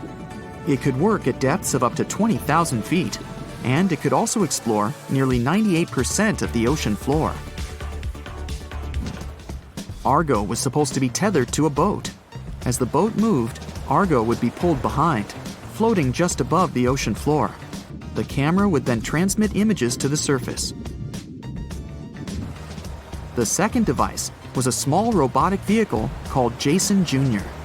It was also controlled remotely, which allowed the crew inside a submarine, like Alvin, to get closer to and photograph underwater objects. Ballard was now ready. He knew he had to find those submarines quickly, and it didn't take him long. Much to his relief, the search was relatively simple, and he was able to fulfill his obligations with 12 days to spare. With almost 2 weeks to devote to finding the Titanic, he set out to explore the ocean. He focused the search close to Newfoundland, Canada, pulling Argo along the ocean floor and reviewing the images it collected. And after a few days of nothing, they eventually found riveted hull plates and a boiler. Could this be it? The next day, a ship's large bow was revealed. On September 1st, 1985, Ballard and his fellow crew members realized they had finally found the infamous ship. The discovery resulted in a mix of emotions. Ballard was excited to be the first to find the Titanic's final resting place, but he was also overwhelmed by the sense of grief for those who had suffered when the ship had gone down. Over the next 4 days, the crew explored the wreck. They found the crow's nest, from where the iceberg had first been spotted. Plus, there was finally evidence of how the massive ship had split in two before sinking, with both halves of the ship found. There was furniture and dinnerware, and sadly, several leather shoes of those who hadn't made it to safety were scattered about the ocean floor. Ballard succeeded where others had failed and became an instant celebrity around the world. You'd think that locating the Titanic would be enough for one man, but not for Ballard. In 2019, he took on the challenge of solving another mystery, the disappearance of Amelia Earhart. Earhart had attempted to be the first woman to fly around the world. Unfortunately, she disappeared somewhere over the Pacific Ocean in 1937. She and her plane were never found. Ballard hoped that his luck with the Titanic would help with finding where Earhart had gone down, but his expedition failed to find anything. And though Robert Ballard has found more shipwrecks than anybody else, it's only the tip of the iceberg.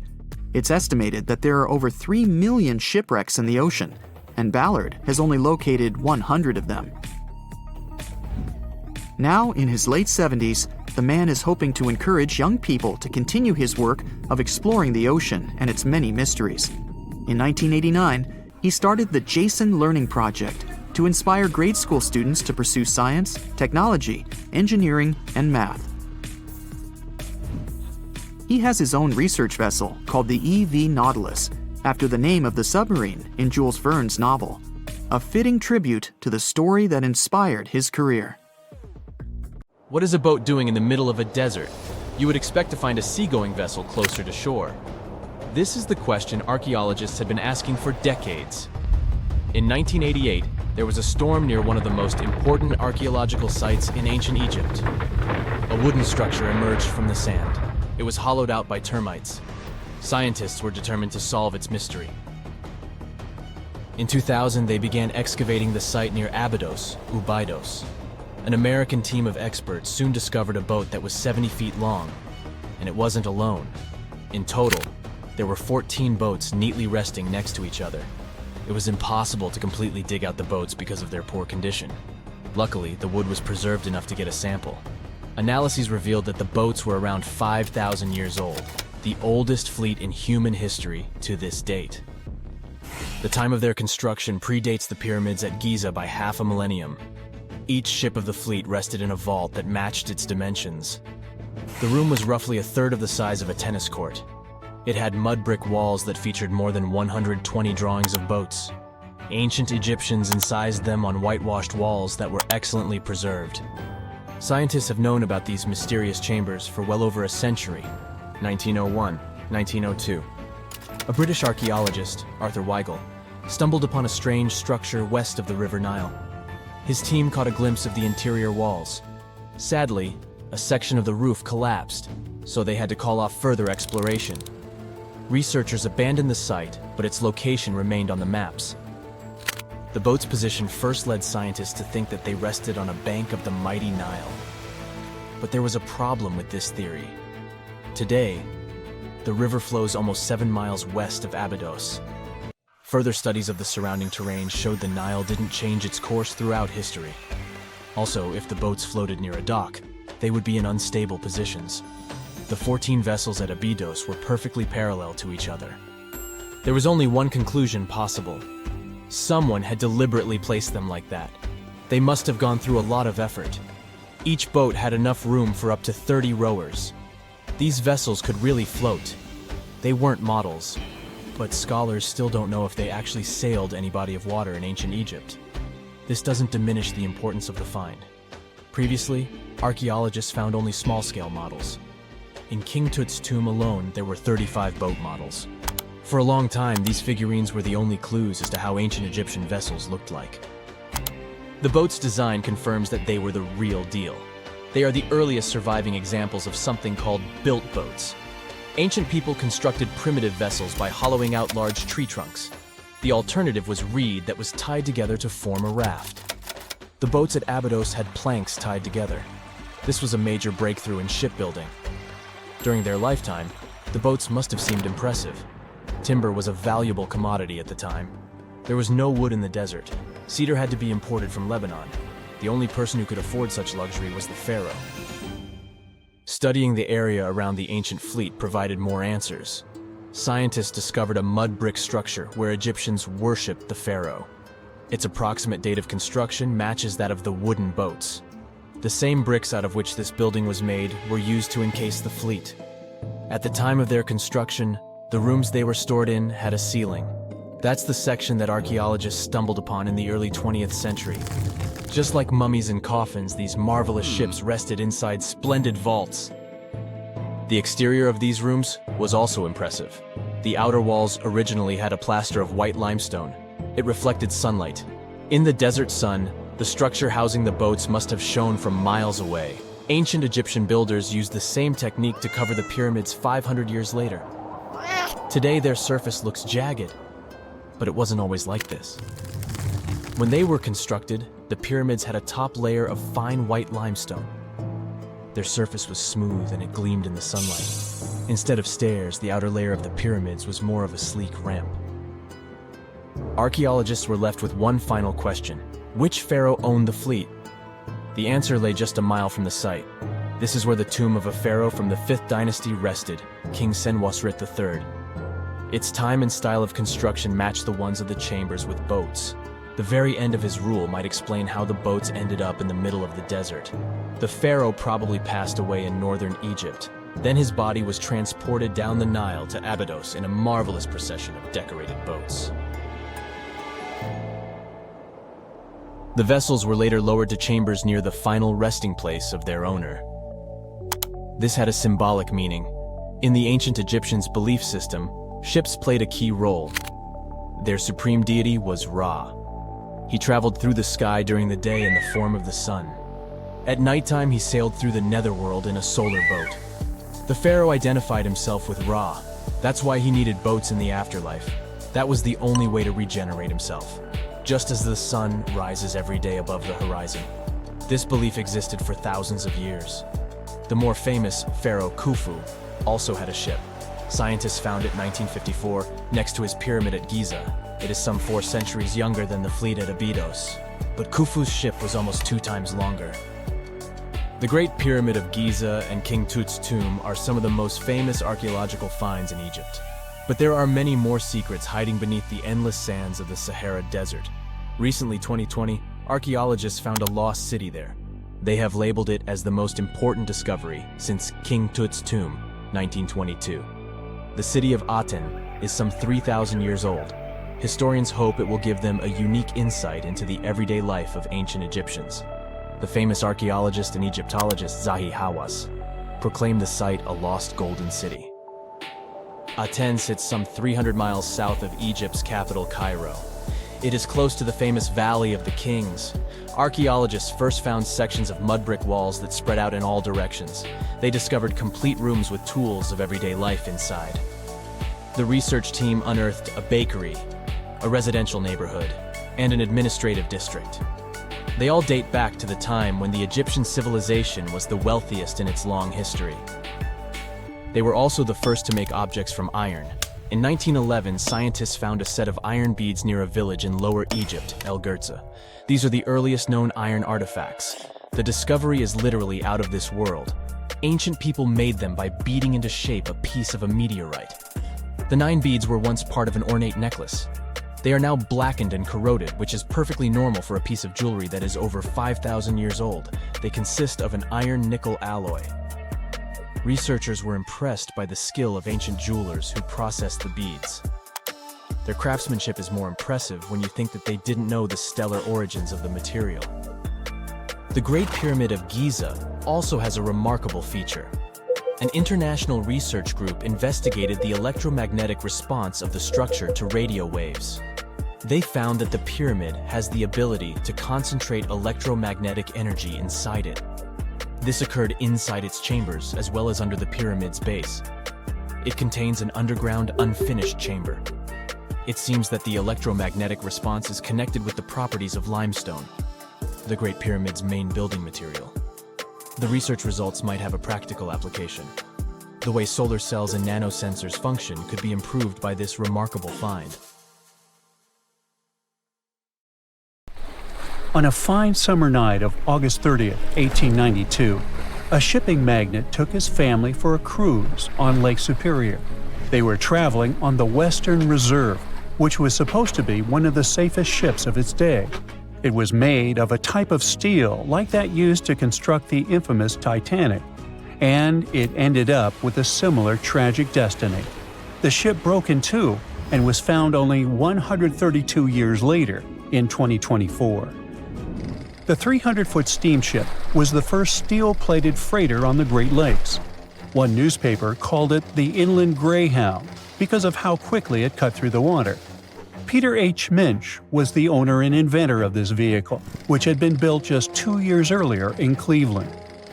On the night of its last voyage, the ship set off toward Two Harbors, Minnesota. Minch brought along 5 of his family members: his wife, their 2 kids, his sister-in-law, and his niece. There were also 22 crew members aboard. It was a pleasant and smooth ride while they were sailing across Lake Huron. But as soon as they left Whitefish Bay, the lake turned wild, and the crew had to drop anchor for a while.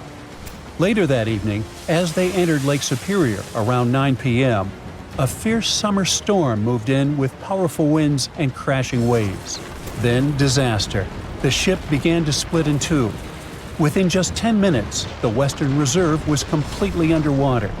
Everyone managed to get into lifeboats. The Minch family, with some crew members, took the wooden one, and the remaining 10 people got into the metal one. But the storm was so brutal that the metal boats sank right away, and only a few made it into the other lifeboat. That second boat floated for the next 10 hours. A steamship passed by, but didn't notice or hear the people calling for help. Around 7 o'clock the next morning, the lifeboat got within a mile of shore near Deer Park, Michigan. They were so close to safety, but sadly, the lifeboat flipped too, and they all ended up in the freezing water. The only survivor of this tragedy was 24-year-old Harry Stewart, the ship's wheelsman. He swam a full mile through the freezing water and made it to shore, almost unconscious but alive. He later mentioned he survived only thanks to a heavy-knit, close-fitting pea jacket. The Western Reserve was lost for over 100 years until a couple of determined explorers finally tracked it down. They spent over 2 years searching non-stop for the wreck off Michigan's Upper Peninsula. Daryl and Dan Ertl found it using a side-scan sonar that looks half a mile out on each side. One day, they saw a tiny blip on the left side of the scan. It was small, but Daryl measured the shadow, noticed that it was about 40 feet tall, and realized it must be something important. So they turned back and scanned directly over the spot. They saw cargo hatches and the wreck that looked like the ship had snapped in two, with one half lying on top of the other in an almost impossible position. Each piece measured around 150 feet long, and once they checked the width, they knew for sure that they had just found the legendary Western Reserve. Historians are still not sure why the vessel, that was supposed to be unsinkable, suddenly snapped in half, but they have a few solid theories. One idea is something called hogging. It happens when the ship rides up over a giant wave and the bow and stern are left hanging in the air with nothing underneath to support them. That puts a large amount of pressure on the middle, and it bends down like a stick when you're pulling both ends. Another plausible reason concerns the steel the vessel was made of. Back then, steel was the hot new substitute for iron. But quality control wasn't perfect. Some steel plates weren't made very well, which could have caused a serious weak point in the ship's body. There's also the chance that the ship didn't have enough ballast, which is the weight used to keep it stable, or maybe it wasn't balanced correctly. Sadly, just 8 weeks after the Western Reserve tragedy, another vessel that had been built at the same time with similar mill runs of steel plate repeated the destiny of its twin. The W.H. Gilcher was a steam freighter used to transport cargo between ports on the Great Lakes.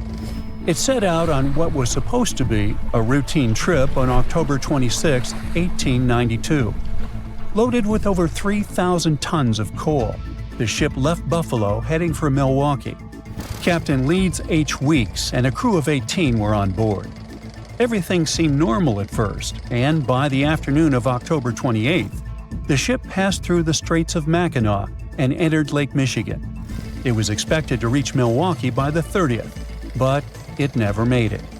A massive storm slammed into Lake Michigan and Lake Huron on October 28th and 29th, and created havoc on travel plans for many, many ships. When the storm finally passed and boats started pulling into port, people began to piece together what happened to the W.H. Gilcher. One captain who was sailing nearby on his schooner said he saw a large steamer battling the storm about 20 miles northwest of North Manitou Island around 8 p.m. on the 28th. The ship looked helpless, and there was no movement or sign of life. Another captain later saw furniture and parts of the ship's bridge floating in the lake near South Manitou Island. Then 2 more steamers picked up broken pieces of W.H. Gilcher's pilot house in the same area. It became clear that the storm had destroyed the freighter, and tragically, no one survived. The Great Lakes are a hot spot for shipwrecks, and there have been between 6,000 to 10,000 of those starting in the 17th century. Back in 1679, the Griffon became the first European vessel to vanish without a trace on the lakes. It sailed all the way from Buffalo, New York, to Green Bay, Wisconsin, passing through Lake Erie, the Detroit River, Lake St. Clair, and Lake Huron before reaching Lake Michigan. After a stop in Green Bay, it started heading back, and then it was never seen again. In 1975, one of the most famous shipwrecks happened when the massive 729-foot ore carrier SS Edmund Fitzgerald sank in Lake Superior. A fall storm was supposed to stay far south of their route, but things changed fast. Another freighter, the Arthur M. Anderson, was following behind and kept in radio contact with the Fitz's captain, Ernest McSorley. By the afternoon of November 10th, waves were smashing over the deck, and wind gusts at over 80 miles per hour were hitting both ships hard. By 7:20 p.m., the Anderson couldn't reach the Fitzgerald by radio anymore, and it had vanished from radar. There was no distress call, no warning. The huge ship had just disappeared. Later, search crews found the wreck over 530 feet under the surface, broken into 2 giant pieces. No one of the 29 crew members survived, and no one witnessed what really happened. There could be all sorts of reasons for such tragedies, from errors in judgment and equipment failure to simply being in the wrong place at the wrong time. The Great Lakes are massive bodies of water, with weather systems that you would expect to find in seas. These inland seas sit deep in the middle of the continent, and hurricane-strength winds and powerful storms form here. Many of them hit in November and December, when the waters are still warm from the summer, but Canadian cold air is starting to push down. There's a huge difference in temperature between the air and water. This difference and strong winds lead to massive waves. Plus, ice forms more easily in fresh water than in salt water. It builds up on ships quickly, and crew members also have to get around tricky ice waters. Water levels here are also unstable. In wet years, storms are more likely to happen, and this makes the risk of damage or disaster higher. Two sailors were traveling not far from the infamous Bermuda Triangle when they noticed a boat that seemed to be moving by itself. The sails on it were down and the motor wasn't running. One of the men was Matt Rutherford, the first man to ever sail non-stop on his own around North and South America, who has seen a lot during his voyages. But this one was spooky even for him. An awfully abandoned boat that could be hiding scary things inside. Rutherford still decided to approach and inspect the vessel to see if there was someone aboard who needed help. This story happened in 2013, but the sailors waited for 10 years before they published the footage. The ghost ship, which turned out to be named Wolfhound, looked like an upscale one, and it probably cost hundreds of thousands of dollars. It seemed like whoever abandoned it was leaving in a rush. There were clothes and other personal belongings all over the main cabin. Some parts of the ceiling had fallen and some drawers had popped open. Rutherford was afraid to open doors in cabins, so he carefully searched the boat step by step, and luckily found no people who would need help. The sailors decided to tow the ghost ship back to Bermuda. It wasn't easy because Wolfhound was bigger and heavier than their boat.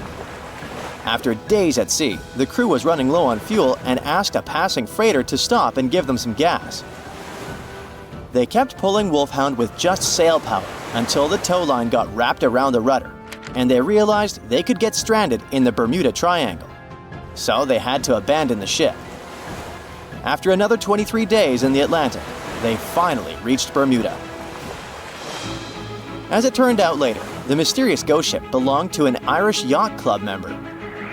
It got caught in a storm with waves that were 20 feet high and super strong winds, and couldn't continue its voyage. A Greek cargo ship rescued the crew, but they had to leave the ship. Rutherford and his crew found the yacht 9 weeks later. Wolfhound is one of more than 50 ships and 20 planes that disappeared in the Bermuda Triangle since the mid-19th century. The first ship, at least officially documented, was the USS Pickering. It departed from Delaware to the West Indies in 1800. There were 70 people aboard.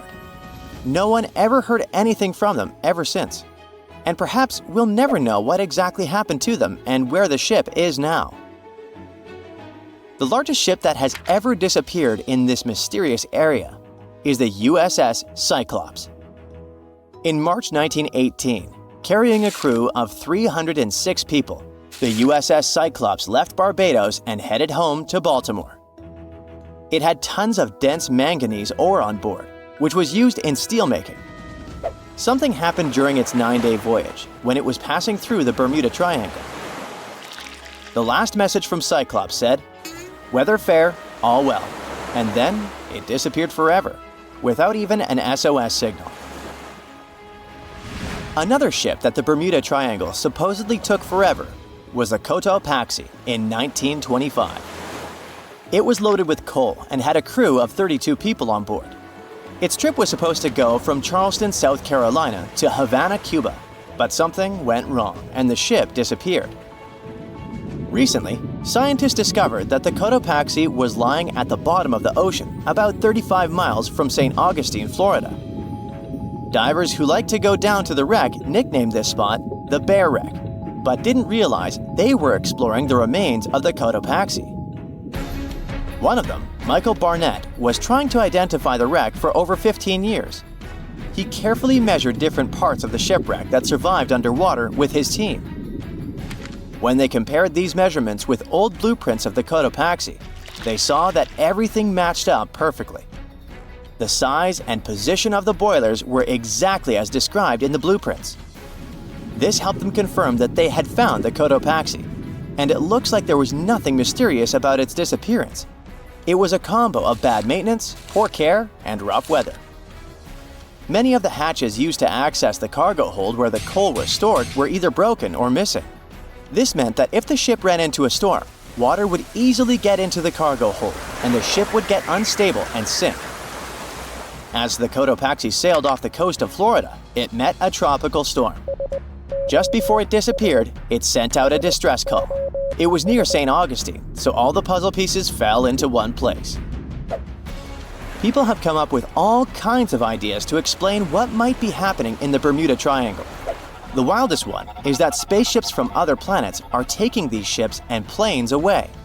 Or maybe it has something to do with the lost city of Atlantis, a legendary underwater city. But there are also more rational explanations, such as the fact that this area often has wild and unpredictable weather, with sudden storms and water spouts. For hundreds and hundreds of years, sailors have told stories about giant rogue waves that seem to come out of nowhere in the open ocean.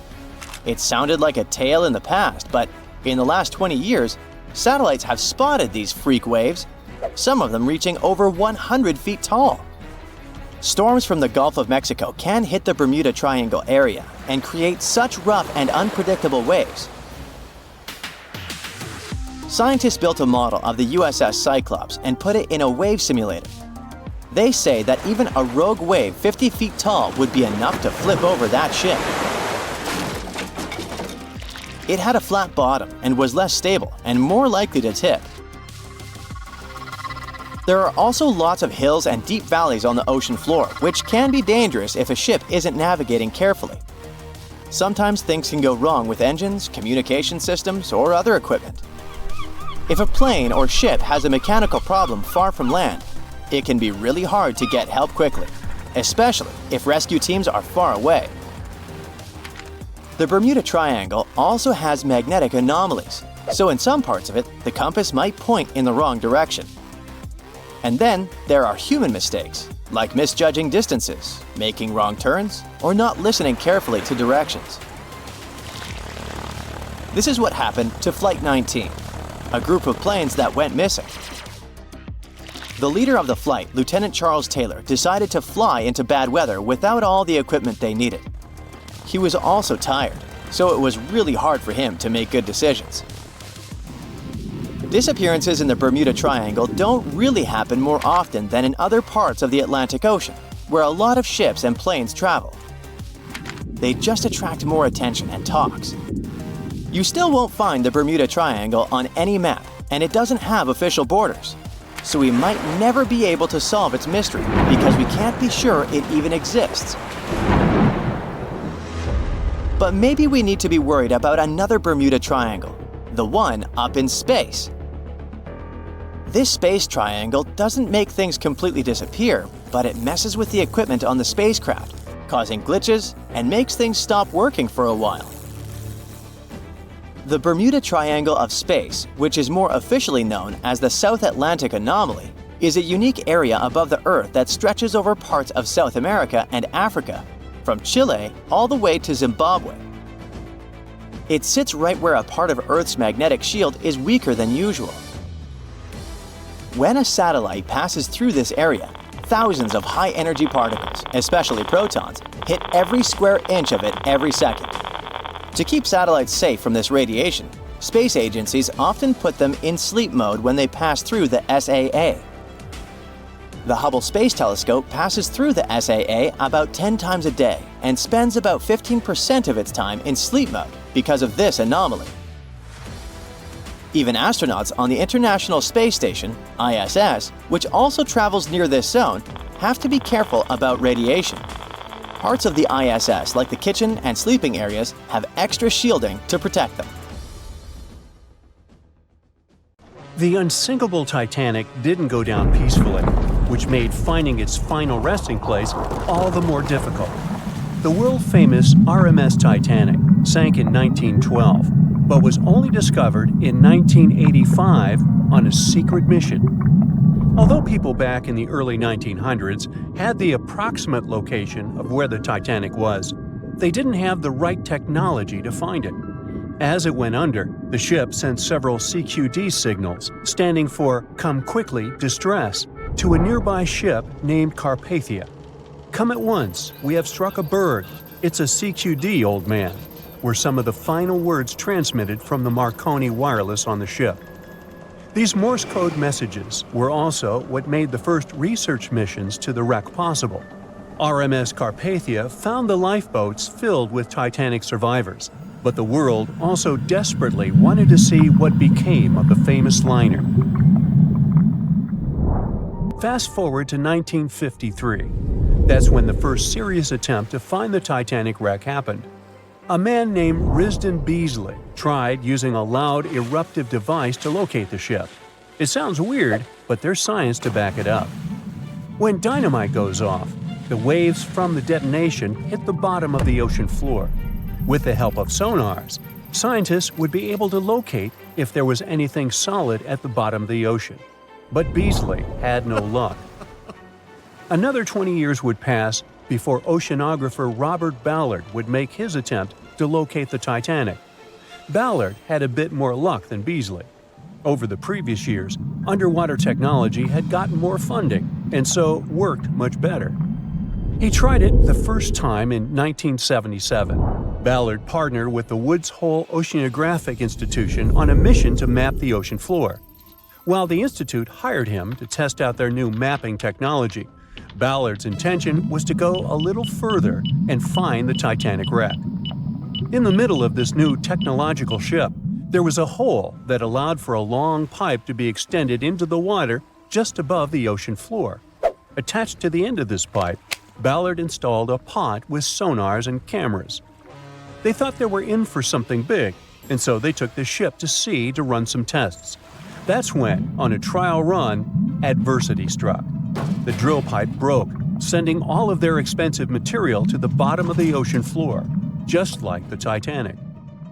When Ballard failed, another important character came into this story, a man named Jack Grimm, an eccentric oil tycoon.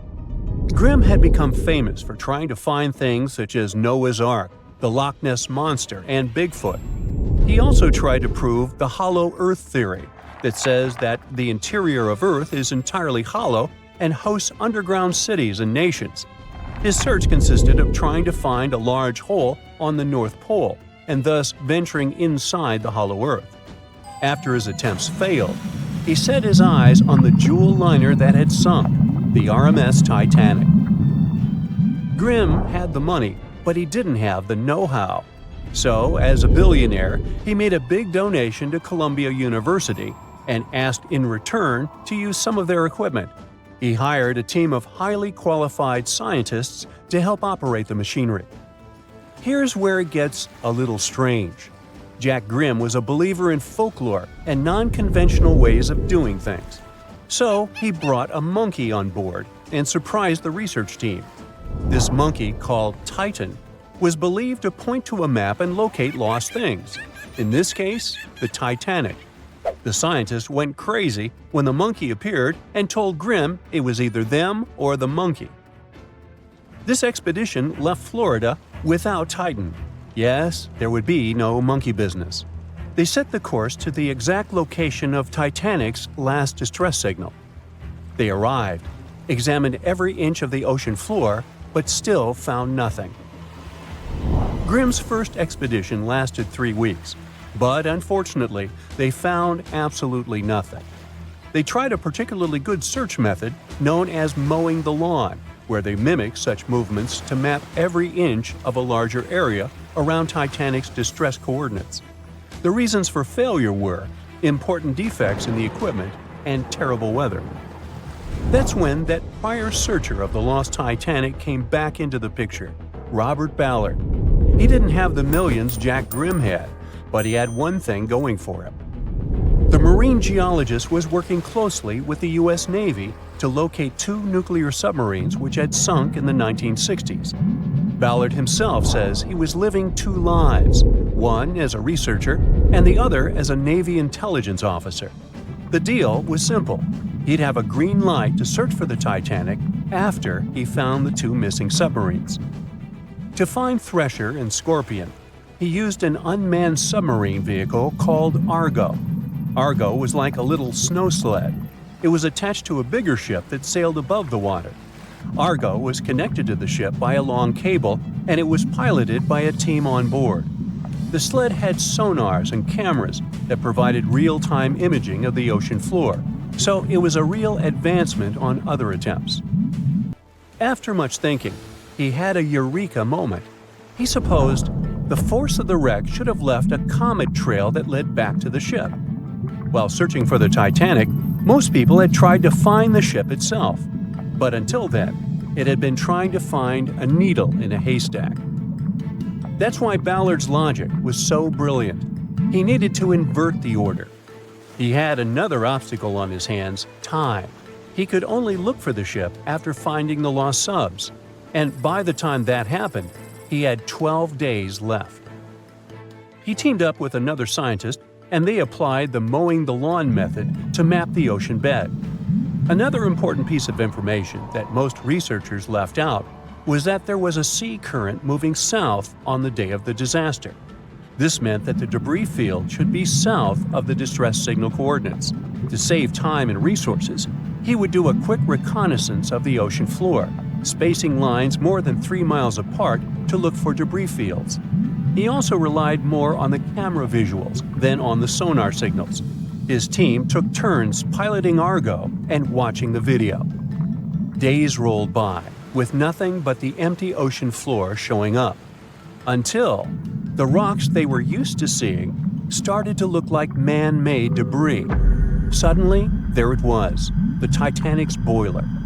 Ballard was right. The debris field would take them back to the ship.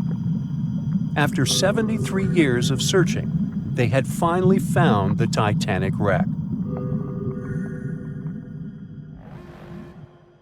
April 1912 marked one of the most terrible tragedies in the history of the world. The most unsinkable vessel, the pinnacle of engineering at that time, the huge Titanic, sank. On that dark, moonless night, the ship had many chances to save its passengers. There was another ship just a few miles away that could have saved the Titanic, but it didn't. It wasn't a phantom ship, and it's not some legend or a theory. This is a documented reality. There are records and witnesses' statements confirming this. But why didn't this ship help? Let's find out what happened that night by looking at these events from 3 different points of view. Let's start with the Titanic version. 11:30 p.m. The moon hides behind black clouds. Visibility is bad. Everything is calm on the Titanic. Under the captain's guidance, the communications operator stays in touch with the mainland through the radio. At this moment, some stranger breaks into the frequency, interrupting the operator's communication. It's unclear what this strange man wants and what he's talking about. The operator doesn't try to figure it out. He shouts at the guy, demanding him to disconnect. The connection is interrupted. At 11:40 p.m., the Titanic crashes into an iceberg. The ice breaks the hull. Water begins to flood the lower decks. Nobody is panicking yet. 20 minutes later, at midnight, the ship's crew sends a distress signal through the radio frequency. Few people understand how bad the situation really is. After 20 minutes, at 12:20 a.m., they start lowering lifeboats with passengers. At 12:25 a.m., they receive a response to the distress signal. This is RMS Carpathia. Their captain reports they're already sailing at maximum speed towards the Titanic. But the problem is that the crash site is 58 miles away. This means Carpathia will only be here in 4 hours. At 12:45 a.m., the sinking ship's crew release rockets into the air. These flares are one of the main reasons for the terrible fate of many passengers, but more on that later. 90 minutes later, the Titanic's deck breaks and the ship dives underwater. At 4:10 a.m., the Carpathia finally arrives at the shipwreck location. The crew members make heroic efforts to save all the people. They take 705 survivors on board. At this moment, another ship appears, It's SS Californian. The Carpathia sails towards the New York coast with all the people. The Californian floats in search of passengers and finds nothing but wreckage. The ship was only a few miles away while the Titanic sank into the icy water. The Californian could have saved these people, but did nothing. Its captain, Stanley Lord, made one of the most terrible acts that a sailor can allow. He didn't help a sinking ship. When the world found out about all this, they detested Captain Lord. They couldn't bring charges against him, and the trial didn't punish him. But his career was ruined entirely, as no other ship company would hire him. Despite this, he never confessed he had been guilty. Before he passed away, the captain said it hadn't been his fault. If this was true, then what happened there? This brings us to the Californian version. It's the night of April 14th. The Californian is sailing in the cold waters of the North Atlantic. The ship gets into a section with a lot of icebergs. At 10:10 p.m., Captain Lord stops the ship. It's too dangerous to move around this area, as they can damage the hull. At 11 p.m., the ship starts drifting. It's impossible to move in such conditions with such poor visibility. The captain knows that the Titanic is coming here, so he orders the radio operator to warn the ship about the danger. Radio operator Evans turns on the receiver and tries to contact the Titanic. He spends about 30 minutes on it. The connection is finally established.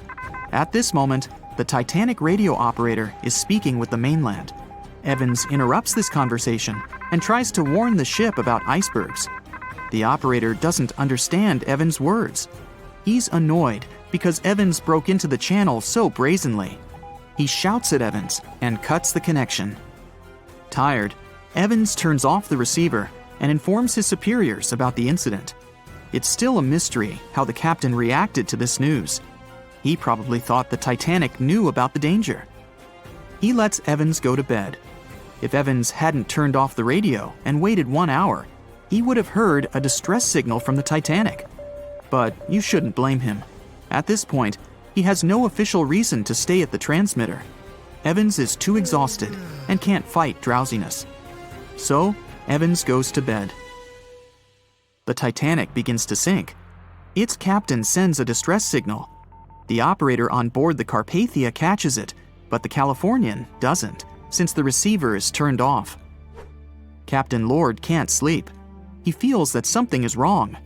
Meanwhile, the Titanic is rapidly sinking under the water.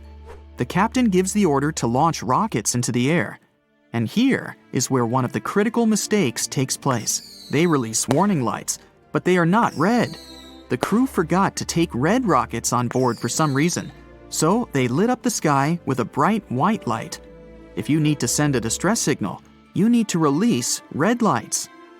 Captain Lord sees these lights, but doesn't perceive them as a cry for help. It can't be that there are no standard red rockets on such a massive ship as the Titanic. But, unfortunately, it can. Captain Lord thinks the Titanic is sailing away. Perhaps there is some unknown reason behind those white lights, but he doesn't really know. So, Captain Lord has no idea that the Titanic is sinking. He still decides to contact the ship, but this time, not through radio communication.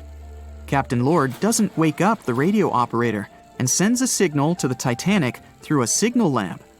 It's important to understand that many old-school captains didn't take radio communication seriously.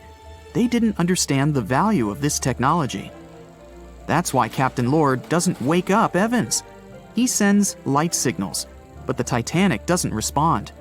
Many survivors later mentioned seeing the flashing lights of the Californian, but there was nothing they could have done.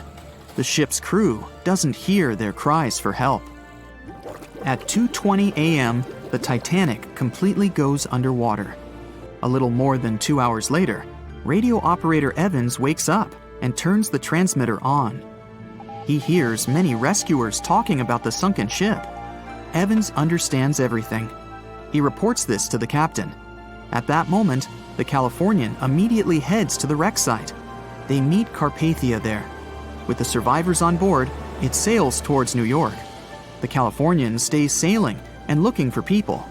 They find nothing but wreckage.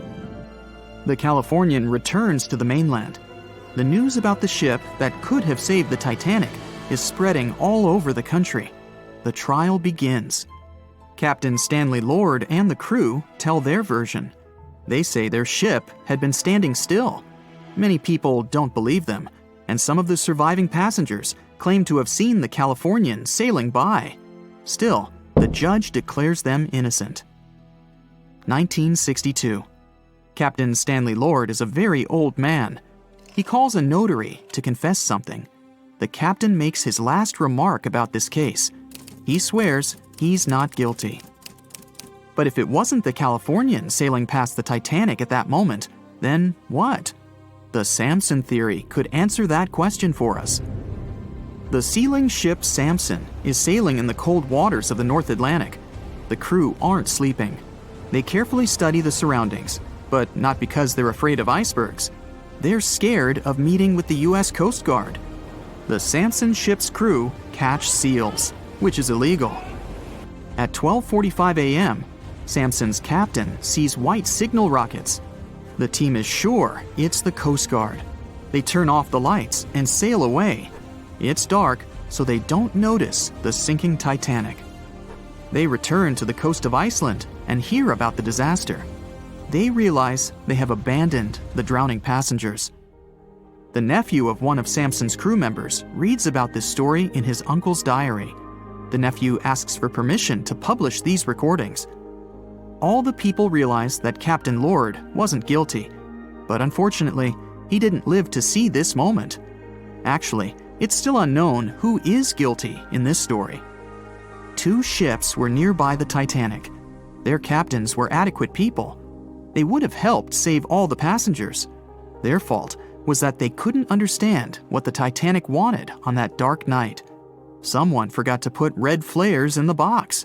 This small but fatal detail was one of the leading causes of the tragedy.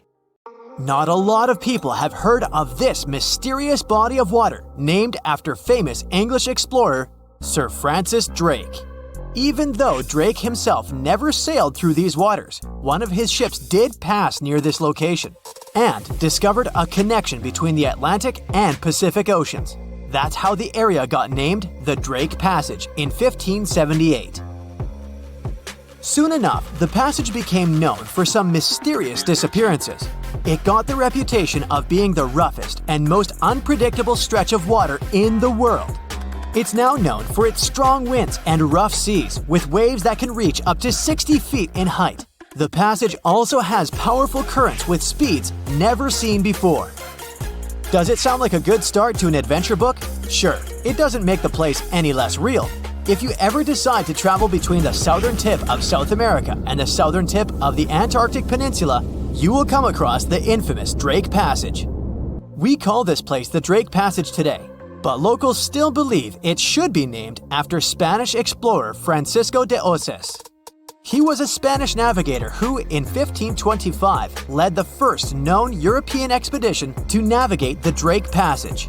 The trip was part of an attempt of Spain to find a new route to the Spice Islands in the East Indies.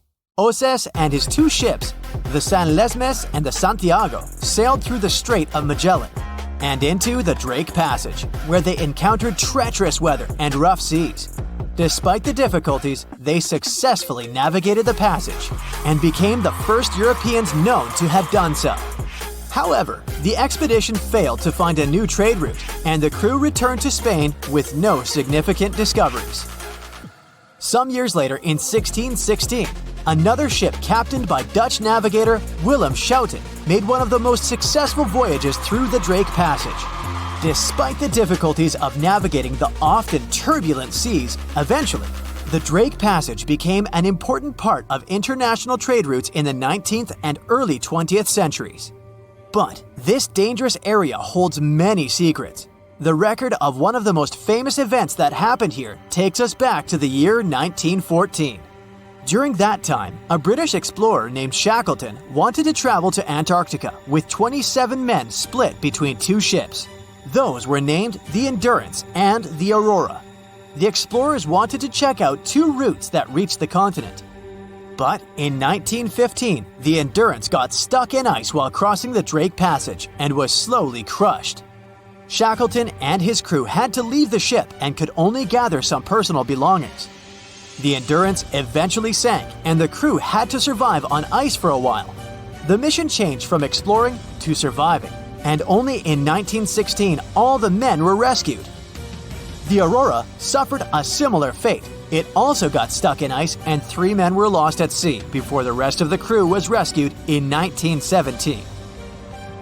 For many years, the ship Endurance was thought to have been lost forever. But in 2022, a group of specialists went on a trip to find it. They left from Cape Town, South Africa on February 5th. The leader of the group said it was most likely the most difficult shipwreck search in history. They used special equipment to find the ship under the water and then used a special underwater camera to take a closer look. The members of the team were sure they had found the Endurance because it was in a place where very few ships had ever been. Despite being 10,000 feet underwater, the Endurance didn't look so shabby. It was actually pretty well preserved for a ship that had been underwater for more than 100 years. The explorers were still even able to see the word Endurance written on it. But it's not just ships that have a hard time with the Drake Passage. A plane with 38 people on board seemed to have disappeared over the Drake Passage in 2019, according to the Chilean authorities. It's believed it hit the icy and rough waters of the passage. Rescuers used ships, planes, and satellites to search for the missing plane and its passengers in the area where it had last sent messages. But the harsh conditions of the Drake Passage made the search very difficult. The exact location where the accident had happened was eventually found, but there were no survivors. The Viking Polaris is another of those ships that got damaged in the passage, even though it was designed for tough conditions. It was faster than most ships and more stable because of special equipment that kept it balanced. One night, back in 2022, the waves were indeed big, but the ship seemed to be doing well in the rough weather. But then, on its way back to port in Ushuaia, Argentina, a rogue wave suddenly hit the ship without warning. People on board felt like they had been hit by an iceberg. Rogue waves are much taller than other waves around them, and they're very unpredictable. Scientists still don't know exactly why they occur. When this rogue wave hit the Viking Polaris ship, it immediately broke windows on the second deck. Some people on board were hurt, but thankfully, most of them had been properly trained before boarding the ship and knew what they had to do in case of an emergency. The crew was also very good at helping the passengers. Most of them even claimed later that they would board the ship for the second time, despite such an unexpected experience. The boat eventually made it to the port without suffering further damage. What makes this region so hard to cross, though? For starters, the Drake Passage is a wide and deep area of water. It's about 500 miles wide and has a depth of 15,000 feet. Even the most experienced sailors who cross the passage every year say it can be dangerous, unpredictable, and even scary at times. And that's even considering the modern technologies we have today. The area is a mix of warm and cold temperatures, which can result in ravishing storms. Strong winds from the west push the water from the Pacific Ocean into the passage, creating waves and swells that can reach up to 30 feet or more. If accidents happen here, things can get ugly faster than anywhere else. The Drake Passage is a part of the ocean where the water is very cold and has strong currents. The bottom of the ocean there is also not stable, making it harder to find things like a plane or a ship. These days, we have modern technology that helps us feel safe, even when we're passing through rough seas. However, if you are planning to travel by boat to Antarctica, make sure you're ready for the rough sea in the Drake Passage, and for feeling a little uneasy. This can happen even to the most experienced of people when the waters are rough, but it's especially tough if it's your first time. Some people bring remedies to avoid feeling sick, like ginger gum or scented wristbands. Others find it helpful to look at the horizon. Test things out to see what works for you. Once you arrive at the Drake Passage, you'll be surprised to see that lots of different animals live there. You can see many types of dolphins, birds, whales, and penguins. The water in the Drake Passage is also good for small animals like plankton, krill, which bigger animals such as whales, penguins, and seals generally have on their daily menus. As you get closer to Antarctica, watch out for the South Shetland Islands. These might be the first pieces of land you'll see. They're also located in the Antarctic Peninsula and were first discovered in 1819 by British explorer William Smith. The South Shetland Islands are home to severe active volcanoes, including Deception Island and Mount Fenton. The islands are also where you can find a number of endemic species, including the South Shetland Islands Gentoo penguin, which is only found on this piece of land. As an experienced sailor and the first man to ever sail non-stop on his own around North and South America, Matt Rutherford has seen a lot during his voyages. But what he saw in 2013 while sailing through the waters of the Atlantic with his colleague surely stands out. Some 800 miles off the coast of Bermuda, not far away from the famous Bermuda Triangle, they noticed a boat that seemed to be moving by itself. The sails weren't up and the motor wasn't running. The sailors decided to check if there was someone who needed their help aboard, so they moved closer to the mysterious ship. Once they got there, things only got weirder, as they realized there wasn't a living soul aboard. Rutherford started filming to document their discovery. The boat looked so awfully abandoned that they expected to find some pretty scary things in there. But it didn't stop Rutherford from searching the vessel. The boat, which turned out to be named Wolfhound, looked like an upscale one, probably costing hundreds of thousands of dollars. It was pretty weird to find it floating by itself in the middle of the ocean. It seemed like whoever abandoned it was leaving in a rush. There were clothes and other personal belongings all over the main cabin. Some parts of the ceiling had fallen and some drawers had popped open. The brave sailors decided to tow the ghost ship back to Bermuda. It wasn't easy because Wolfhound was bigger and heavier than their boat. After days at sea, the crew was running low on fuel and asked a passing freighter to stop and give them some gas. They kept pulling Wolfhound until the tow line got wrapped around the rudder and they realized they could get stranded in the Bermuda Triangle. So they had to abandon the ship. What really happened and how Wolfhound ended up in the middle of the ocean will probably remain a mystery. Rumor has it that it belonged to a member of the Royal Irish Yacht Club. The ship was going on its first voyage from Connecticut to Bermuda and then Antigua. It got in a terrible storm around 400 miles away from Delaware. The winds were so strong that the yacht suffered 2 knockdowns. A Greek cargo ship rescued the crew. They left the ship with an emergency beacon on.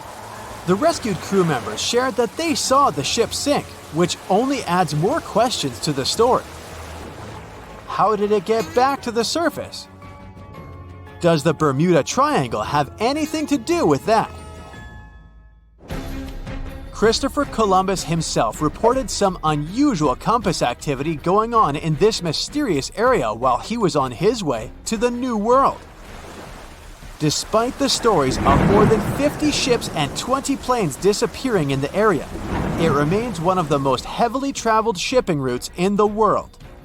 Some skeptics believe that this fact solves the Bermuda Triangle mystery. It could make sense because the busier the area, the more accidents happen there. But then again, it's not the number of disappearances that makes the place so mysterious. It's the lack of explanation and wreckage lost for good. The first ever confirmed ship to vanish in the Bermuda Triangle was the USS Pickering. In 1800, it departed from the US on its way to the West Indies. The ship sailed into the Bermuda Triangle along with its 90-man crew. No one ever heard anything from them ever since. The popular explanation is that the ship was taken out by a storm. But because no one found any wreckage, we'll never know for sure. The largest ship that has ever disappeared in this mysterious area was the USS Cyclops.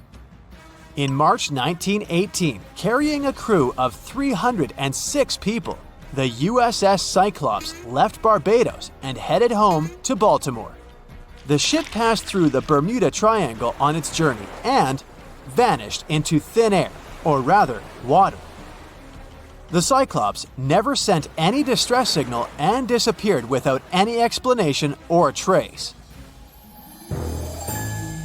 The Bermuda Triangle isn't the only place in the world where ships go missing or mysteriously resurface. One of the most famous ghost ship stories would be of SS Bechimo. The large cargo steamer was built in Sweden. On October 1st, 1931, it got caught in pack ice. The crew decided to wait it out and managed to break free after a couple of days, only to get trapped again in less than a week. This time, they didn't manage to make it out. A rescue team went by air to save 22 of the crew members. 15 other members stayed in a wooden shelter they built not far away from the ship. Their plan was to wait out the winter and get back aboard. At the end of November, a strong blizzard was rushing through the area. When it was over, Bechimo seemed to have gone away with the storm. The captain decided it must have broken and sunk, but a few days later, a local hunter informed them that he had seen the ship around 45 miles away from their camp. The crew managed to find the ship and took the most valuable cargo from its hold. They had fears that Bechimo wouldn't live through that rough water, but it did manage to survive after all. Once the ice was gone, it floated away and ended up drifting along the shores of Canada and Alaska.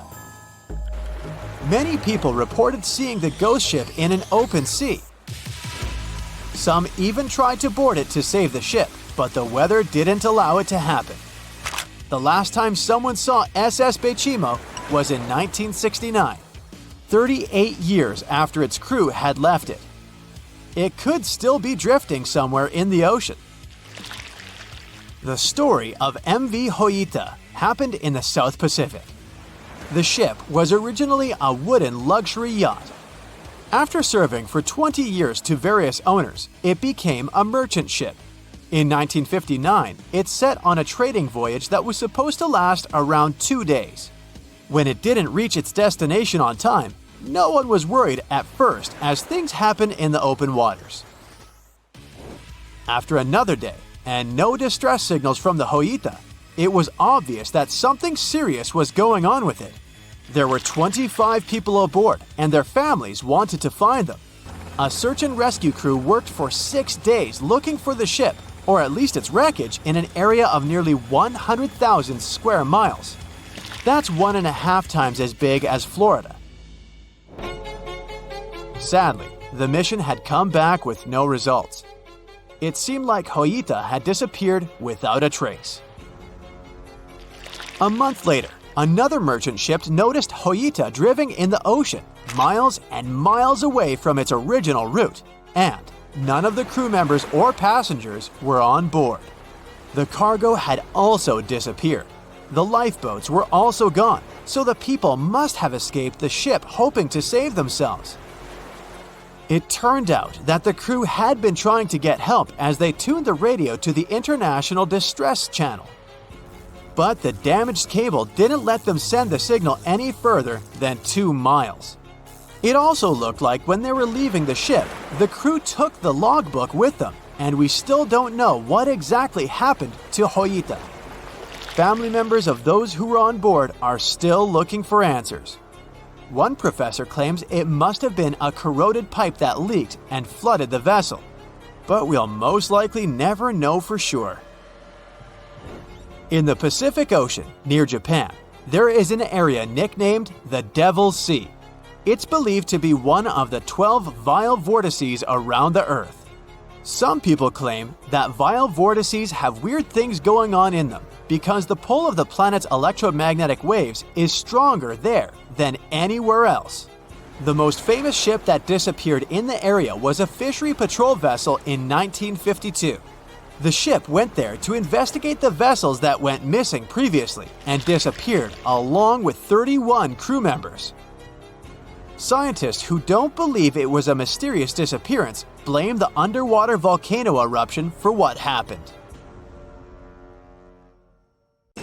Can we estimate how many ships and airplanes were lost in the Bermuda Triangle? Have their disappearances resulted from human error or weather phenomena? Let's try to find out. We have a curious story of the SS Cotopaxi. This ship vanished in 1925, traveling from Charleston, South Carolina to Havana, Cuba. It never reached its destination. Years later, in the 1980s, a wreck was found 40 miles off St. Augustine, Florida. Since specialists could not precisely determine what and where it came from, they nicknamed it Bear Wreck. It took many additional years of work, done mainly by marine biologists, to identify that this ship was indeed the missing SS Cotopaxi. This was confirmed in January 2020. How did the ship just reappear? And how did it get there, since this mysterious shipwreck isn't even in the Bermuda Triangle? Now, let's see who came up with this term, Bermuda Triangle. Can you actually pinpoint the triangle on a map? No, it's not an officially recognized location either. The Bermuda Triangle does not appear on any world map. Nobody has agreed on its exact boundaries. There are only assumptions with approximations of the entire area, ranging between 500,000 and 1.5 million square miles. By all approximations, the region has a vaguely triangular shape. In 1964, an American author named Vincent Hayes Gaddis first came up with the idea when writing an article for Argosy magazine.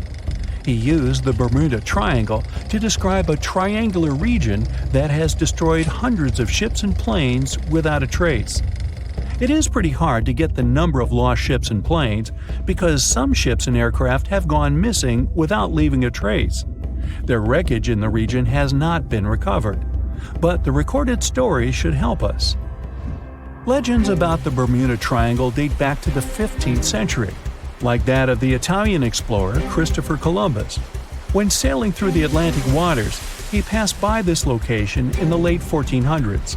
In what we now know as the Bermuda Triangle, he saw a huge flame that seemed to just crash into the ocean. Later, he saw an unusual light flashing in the distance at the exact location. Like many other sailors since then, his compass had severe malfunctions. Flight 19, a Navy plane on a routine schedule back in 1945, also started the Bermuda Triangle legend. It was commanded by Lieutenant Charles Taylor, and it's recorded that he just got lost in the triangle for no reason. Since pilots had no GPS back then, they had to trust their compasses and keep track of how long they'd been flying in a specific direction and their speed.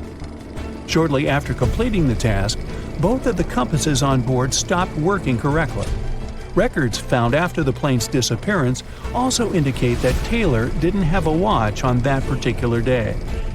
The initial report stated that pilot error was to blame for this unfortunate event.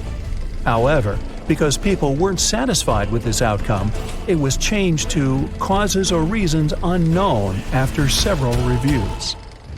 One surviving pilot named Bruce Guerin suggested he went through an electronic fog while passing above the triangle, making him travel through time. In 1970, when this incident happened, he was flying his aircraft when it was surrounded by two huge clouds that formed a whirlpool and spiraled. Like many others before him, he noticed that his navigation devices were malfunctioning. When he eventually made it out of those clouds, he discovered that his flight had only taken 35 minutes. It should have taken 75 in total. Since he had no other reasonable explanation for what he went through, he believed he must have been pushed forward in time. It's not only strange-looking clouds that have been seen above the Bermuda Triangle. In 2014, a pilot recalled almost colliding with a flying object that he could not identify whatsoever. Some of these strange encounters were even caught on tape. It's the case of an early 2015 flight whose passengers noticed a curious object just floating over the ocean. The pilots have yet to figure out what they actually saw back there. Okay, not all of the possible explanations have been this unusual. Oceanographers, for example, have also tried to explain why ships disappear around here. So they recently came back to one of their old theories: rogue waves. These are immense walls of water that just pop up suddenly. If multiple such waves rise simultaneously, they overlap like a wave sandwich. If one single wave can reach over 30 feet tall and happen simultaneously, it can create a rogue wave that can surpass 100 feet high. These types of waves can quickly overtake even the biggest of ships. Meteorologists came up with their own explanation too: hexagonal clouds. These unusual types of clouds can generate winds of up to 170 miles per hour, and they're pretty significant too, some reaching 20 to 55 miles across. As such, waves inside these wind giants can go as high as 45 feet. The Earth's own magnetic force might also have something to do with it. Within the Bermuda Triangle, compasses point to true north, the geographic North Pole, rather than magnetic north, the shifting magnetic North Pole. Some have even explained that since these two perfectly overlap in the Bermuda Triangle, it can cause a magnetic phenomenon that could make navigational devices malfunction. It's called the agonic line. The problem is that scientists have discovered that this line moves each year. It might have passed through the Bermuda Triangle at one point, but it's now through the Gulf of Mexico. Other strange natural phenomenon found along the coast of Norway could help explain why the Bermuda Triangle has claimed so many ships. There are some deep craters there, measuring up to half a mile wide and are 150 feet deep. Scientists believe they were created by methane gas bubbles. This gas seems to be leaking from deposits hidden deep in the seabed. Once the gas reaches a certain quantity, it bursts to the surface and causes eruptions. So, do pilots and ship captains actually avoid this area today? Could this explain why there are fewer ships that get lost there nowadays? But if you've ever flown from Miami to San Juan, Puerto Rico, you probably know that's not true. As for ships, if people would avoid the Bermuda Triangle, nearly all Caribbean vacations would be spoiled. To this day, there are a lot of flights that go over the Bermuda Triangle, so it's clear nobody is avoiding it. This place is one of the most heavily traveled shipping lanes in the world. Nowadays, the Bermuda Triangle has heavy daily traffic, both by sea and air. But the Bermuda Triangle is indeed subject to tropical storms and hurricanes that happen very often. Let's also keep in mind that the Gulf Stream, a strong ocean current that causes sharp changes in local weather, passes through the Bermuda Triangle. Besides, the deepest point in the Atlantic Ocean, the Milwaukee Depth, is also located in the Bermuda Triangle. The Puerto Rico Trench reaches almost 27,500 feet at the Milwaukee Depth. So, if you think about it, the whole mystery is a perfect combination of human error, bad weather, and a lot of ship traffic. This was confirmed by data provided by the U.S. Coast Guard. If you look at percentages, the number of ships or planes that go missing in the Bermuda Triangle isn't different from anywhere else. Disappearances do not happen more often than in any comparable region of the Atlantic Ocean. Official statistics say around 50 ships and 20 airplanes have vanished while traveling through this region. So that's another reason why the total number is so hard to pinpoint. Nobody could describe its rescue in official records if a boat was reported missing. There are also some events that, it turns out, didn't happen at all, adding to those false reports, like that of a plane crash back in 1937 off Daytona Beach, Florida, that local papers surprisingly revealed nothing about. The year was 1865. It was a boom of migration worldwide, with novel places discovered and new settlements created. Without planes like we have now, a ship was the only way to escape from the old life and journey towards a new, hopefully brighter future. So, a voyage like that was quite a regular thing to do. More than 500 immigrants safely reached Queensland, and the ship was supposed to head back to London sometime later. It was indeed a long journey, but not many people were willing to return to England. After all, they had chosen to come to Australia to create a brand new life. So it was only natural that the ship would come back nearly empty. However, the return trip was still quite lucrative, thanks to the cargo the ship would carry. The amount of produce ready to be shipped was substantial, primarily consisting of wool soaked in arsenic, tallow, and hides.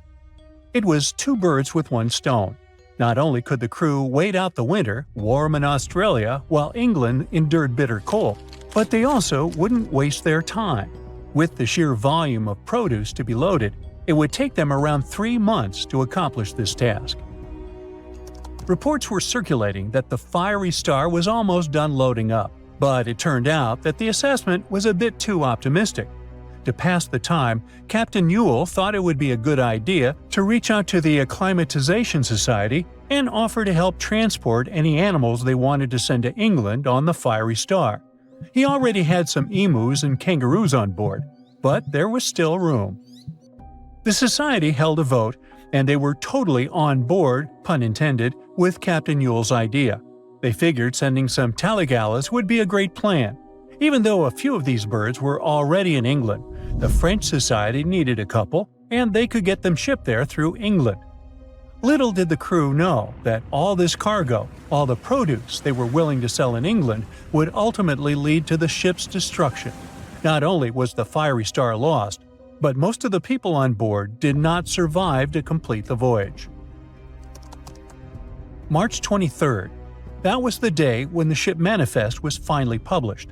A manifest is a list that details the cargo, passengers, and crew of a ship, plane, or vehicle, primarily for customs officials. This document helps those involved in the transport verify that everyone and everything that was loaded is still on board when the vehicle reaches its destination. Once it's published, it means the ship is almost ready to depart. There were 3 possible ways of passenger accommodation. First, there was the saloon, the antiquated name for first class. Next, there was the second cabin, which is, logically, second class. Finally, there was the steerage, the cheapest form of passenger accommodation on a ship. Back in the 19th and early 20th centuries, many people traveled from their homelands, often to North America and Australia, looking for a fresh start. Most of them were poor and had limited funds for travel. In total, there were 8 people in the saloon, another 8 in the second cabin, and only 21 steerage passengers. Out of the 37 passengers, only one, John Omond, would make it out alive. He bought a ticket for the steerage, so unlike the Titanic situation, in this case, the class didn't really matter. The crew members list wasn't as detailed as the passengers. It was known that, in total, there were around 55 people in the crew, from able-bodied seamen to crew members simply called boys. But there's something telling me that the crew wasn't really that important for the captain. In reality, all that mattered to him was to make as much money as possible, shipping tons of dangerous, flammable cargo. Out of over 50 crew members, only 17 survived that voyage. But there was actually one more crew member who actually survived it all, just because they weren't let in. Sarah Johnson disguised herself as a man and planned to sneak onto the ship. However, something about her looks made the captain get suspicious, so he called the police and made Sarah leave the ship as he didn't want any immoral behavior to take place. Well, he saved her life. For him, it was the last voyage. The captain, W. Hunter Ewell, was quite a celebrity apparently. He already had a record of the safe landing of immigrants in the previous year, so there seemingly was no reason to worry. The trip promised to be safe. Clipper Fiery Star left Moreton Bay bound for London. The passengers took their places. The cargo had already been loaded. The full list is astonishing. In addition to all the wool, tallow, cotton, hides, and horns, there were also 6 cases of arrowroot and various other packages. And we can't forget the animals the captain took aboard too. The Fiery Star was far away, yet still observable to the east as it headed toward the Pacific Ocean. This was the last information available until May 26, when news of its destruction emerged from Brisbane. Chief Officer William Sargent's log reveals that the Fiery Star took 12 days to reach the southern tip of New Zealand, passing on April 11, 1865. The trip was going well until heavy seas ruined 2 longboats on April 17. On this day, a strong odor of smoke alerted the captain. When he checked, he found the lower hold completely filled with smoke from a fire fueled by the ship's flammable cargo. The hatches were quickly closed to try to contain the flames, but by the next day, the heat and toxic smoke had forced passengers out of their cabins. George Maber was one of the lucky survivors. He was the ship's engineer, and he recalled the chaotic events on April 20th, as Captain Ewell and most of the crew and passengers tried to evacuate in rough weather. At around 6 p.m., the ship took on water, and without much warning, Captain Ewell, 4 crew members, and a few female passengers hopped into a lifeboat and headed out. The next boat, managed by the second mate, Mr. Adio, was a gig, followed by a crowded jolly boat. Lastly, there was a waste boat, which was barely seaworthy, with 2 men constantly bailing water to keep it afloat. The plan was for the boats to stay close to the Fiery Star overnight and head for the Chatham Islands the next morning. But by dawn on April 21st, all 4 boats had vanished without a trace. On the burning ship, there were 17 crew members and passenger John Oman, who banded together under Chief Officer William Sargent's leadership. For 5 days and nights, George Maber pumped water on the fire without rest. He volunteered to go down the forehatch with a rope around him and a handkerchief over his mouth. He discovered that the foremast had been burned through for about 7 inches, and the port side was severely damaged, resembling an empty shell. Exhausted, he returned for fresh air, but later descended again with Quartermaster Marshall to access a water tank. They couldn't open the lid, and as George crawled over the hides, he felt himself sinking. When they reached the deck, they collapsed from exhaustion. The cargo had been destroyed by smoke and fire, and the heat on the deck was intolerable. The crew survived on limited rations and caged chickens, using every spare piece of wood, including pigsties, for the pumps. Distressed pigs ran wild in the heat. A raft was constructed, but was too weak for the open sea. Sleep was elusive, and the crew had lost everything, with only hopes of reaching land or meeting another ship. Finally, the Dauntless appeared and sent a lifeboat to the Fiery Star. Captain Moore boarded the Fiery Star on May 12th, and after assessing the situation, he agreed that the crew could do no more. They boarded the Dauntless at 4 p.m., witnessing the Fiery Star succumb to flames by 11:30 p.m. It was a narrow escape. That's it for today. So hey, if you pacified your curiosity, then give the video a like and share it with your friends. Or if you want more, just click on these videos and stay on the bright side.